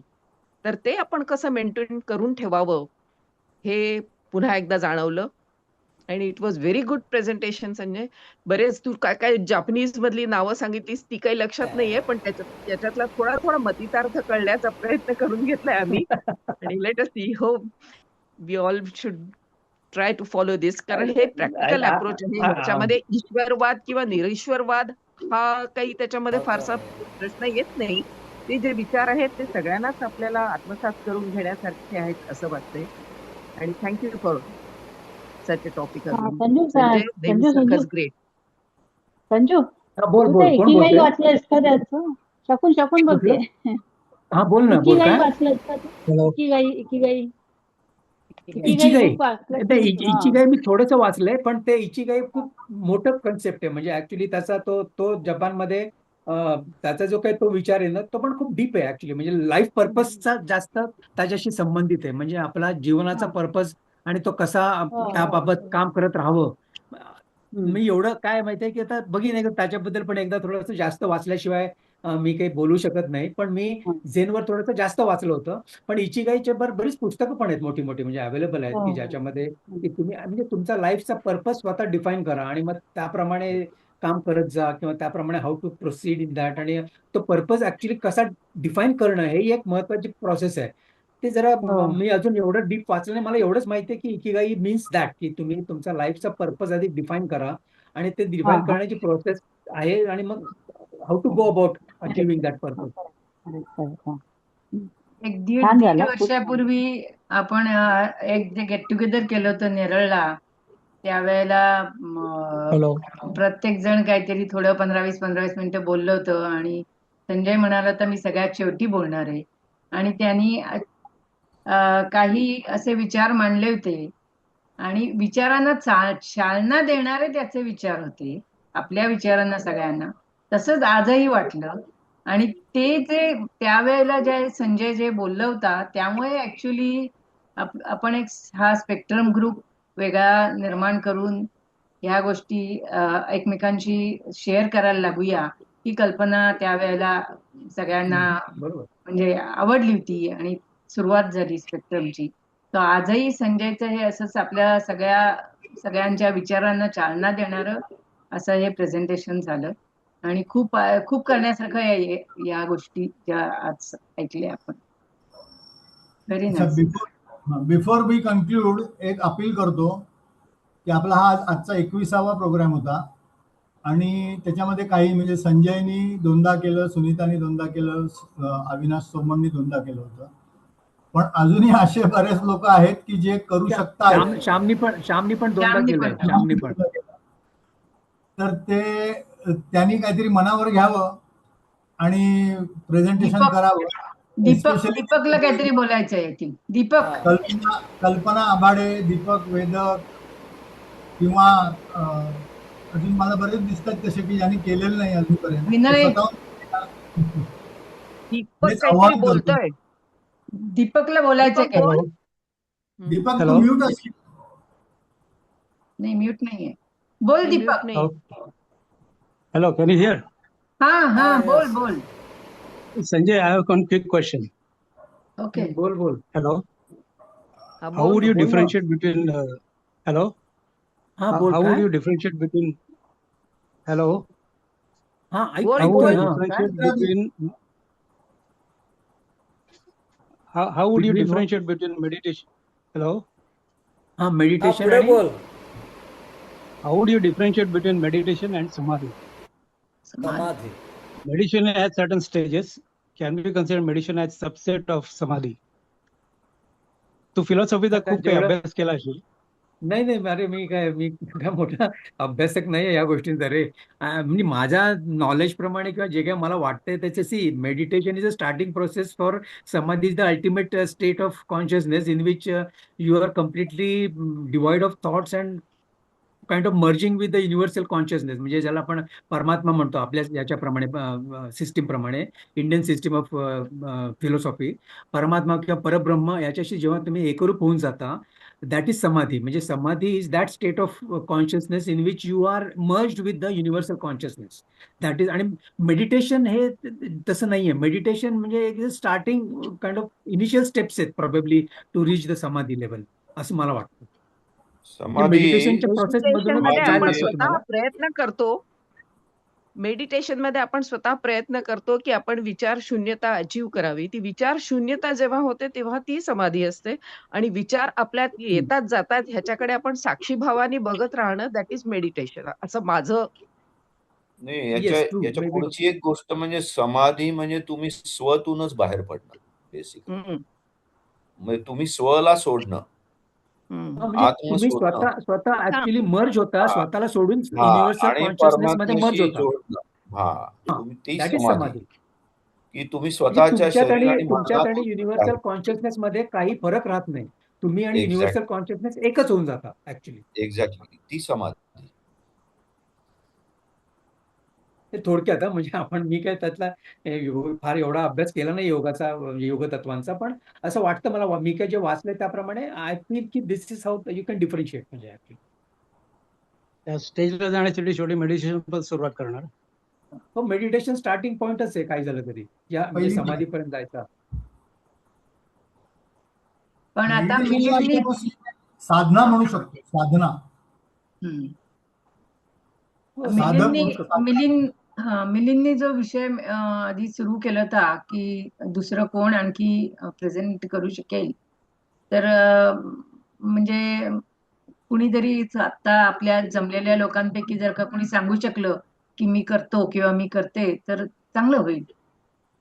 नाही, ऍटलीस्ट मला काय वाटतं की 1 महिन्याचा पिरियड असतो, त्यामुळे एखाद्याला जरी थोडंसं म्हणजे त्यांनी आता म्हटलं की बाबा मी करीन प्रेझेंटेशन, तरी त्याला टाइम अवेलेबल आहे की 1 महिन्याचा वेळ मिळतो की आपण त्याच्यामध्ये काही जमा करू शकू. आणि मला काय म्हणायचं आहे की तुम्ही कुठलाही टॉपिक सिलेक्ट करा आणि त्याच्यामध्ये असं काही प्रत्येकाचं प्रेझेंटेशन करण्याचं थोडं हे वेगळं असू शकतं. तुम्हाला आवडीचा टॉपिक करा सिलेक्ट. आणि असं काही कुणी हे बंधन नाहीये की असंच करायला पाहिजे तसंच करायला पाहिजे. आपण गायनाचे पण कार्यक्रम ठेवले होते, आपण पाहिजे तर अनुभव कथन ठेवलं होतं. नितीन लाळेने केवढं अनुभव म्हणजे त्याच्या समुद्र सफारीचं जे काय एक्सपिरियन्स सांगितले ते एकदम माइंड ब्लोईंग होते ऍक्च्युअली. तेही ऐकायला आवडेल लोकांना. म्हणजे varied kind of presentation are possible असं मला म्हणायचंय. त्यामुळे एक दोन गोष्टी माझ्या मनात होत्या. पहा, तुम्हाला चालत असतील तर आपण विचार करू शकतो. एक ग्रुपवरती आपल्या सजेशन आली होती मला एकदा की काळभेट लोतीचं वाचन कर. ते आम्ही केलं होतं नाटक, काळभेट लालबत्ती नावाचं नाटक, त्याचं वाचन कर, अशी एक सजेशन आली होती. तर ते नाटक मला मिळालंय, मी ते करू शकतो, नाही असं नाही. फक्त ते कसं आहे की नाटक हे पूर्ण मोठं असतं त्यामुळे ते एका वेळेला वाचणं शक्य नसतं. म्हणजे त्याचा एक अंक थोडा एका पाठ वेळेला केला वाचून तरी चालेल. हा नाही तर ते एक ते हा एक सेगमेंट दीड मध्ये अंक करता येईल वाचून का तू पार्ट बाय शकतो पार्ट? एका वेळेला.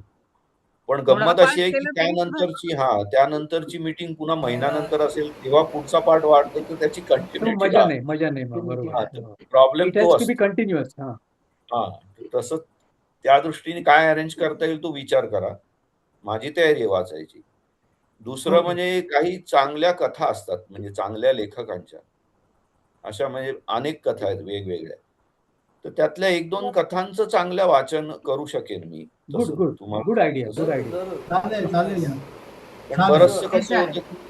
होतं की की इतक्या आपल्याकडे चांगल्या लेखकांनी चांगलं चांगलं लिहून ठेवलेलं आहे, की चालेल. त्यातल्या कथा सगळ्यांनी वाचलेल्या असतातच असं नाही, सगळ्यांपर्यंत बरोबर, बरोबर. पोहोचलेल्या असतात चालेल. किंवा ओके. संग्रहात कथांचं असतात. वाचन हे फार छान वाटेल. कथा तर कथाकथन ते ही खूप That's a चांगला very good कन्सेप्ट idea. आहे. खूप आवडेल, तसं आवडेल, आवडेल. तसं करू शकू आपण पाहिजे तर. मी चालेल. काही जरूर जरूर एक जरूर, साधारण त्या जरूर अंदाजाने वेळेच्या 1-2-3 कथा निवडून त्या वाचू शकेन. वाचू शकतो. चालेल. Yes, yes. तसंही करू शकतो. You decide perfect. व्हेरी मला गुड. सांगा. I don't know.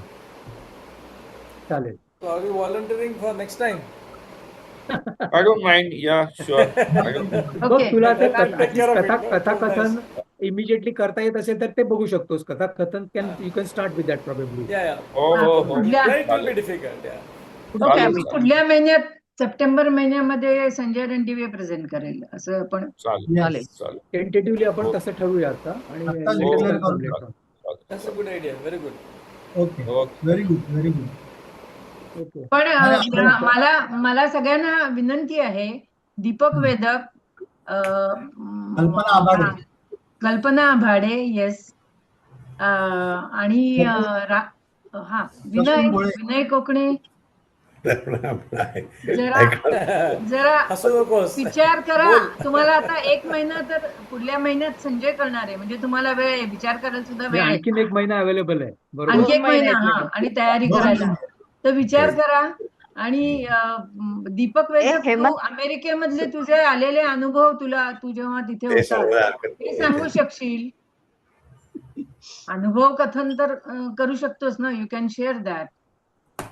तर विचार करा आणि प्लीज कळवा, कारण सुनीता, हा, हेमंत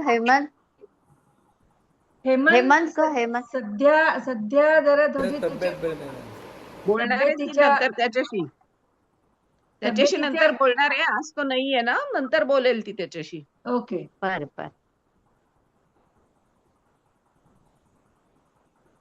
आणि ठीक आहे. आता इथे हा नाहीये, आपला केदार नाहीये, पण Kedar also should do. Kedar Kedar present नाही दिसत आहे आज ना. नाही आहे. नाहीये, आज आणि नाहीये. केदार करायला तयार आहे, पण त्याचा प्रॉब्लेम त्याचाच आहे, त्याचा नेटवर्कचा प्रॉब्लेम आहे. हा. तो ठाण्याला त्याला आला 2 तरच दिवस करू तुझ्या शकतो. घरी मला वाटतं बोलवून तिकडे घे त्याला मिलिंद. करता येणार नाही. जिथे राहतो सध्या ना तिकडनं त्याला करता येणार नाही बहुतेक, असं वाटतंय मला. हा.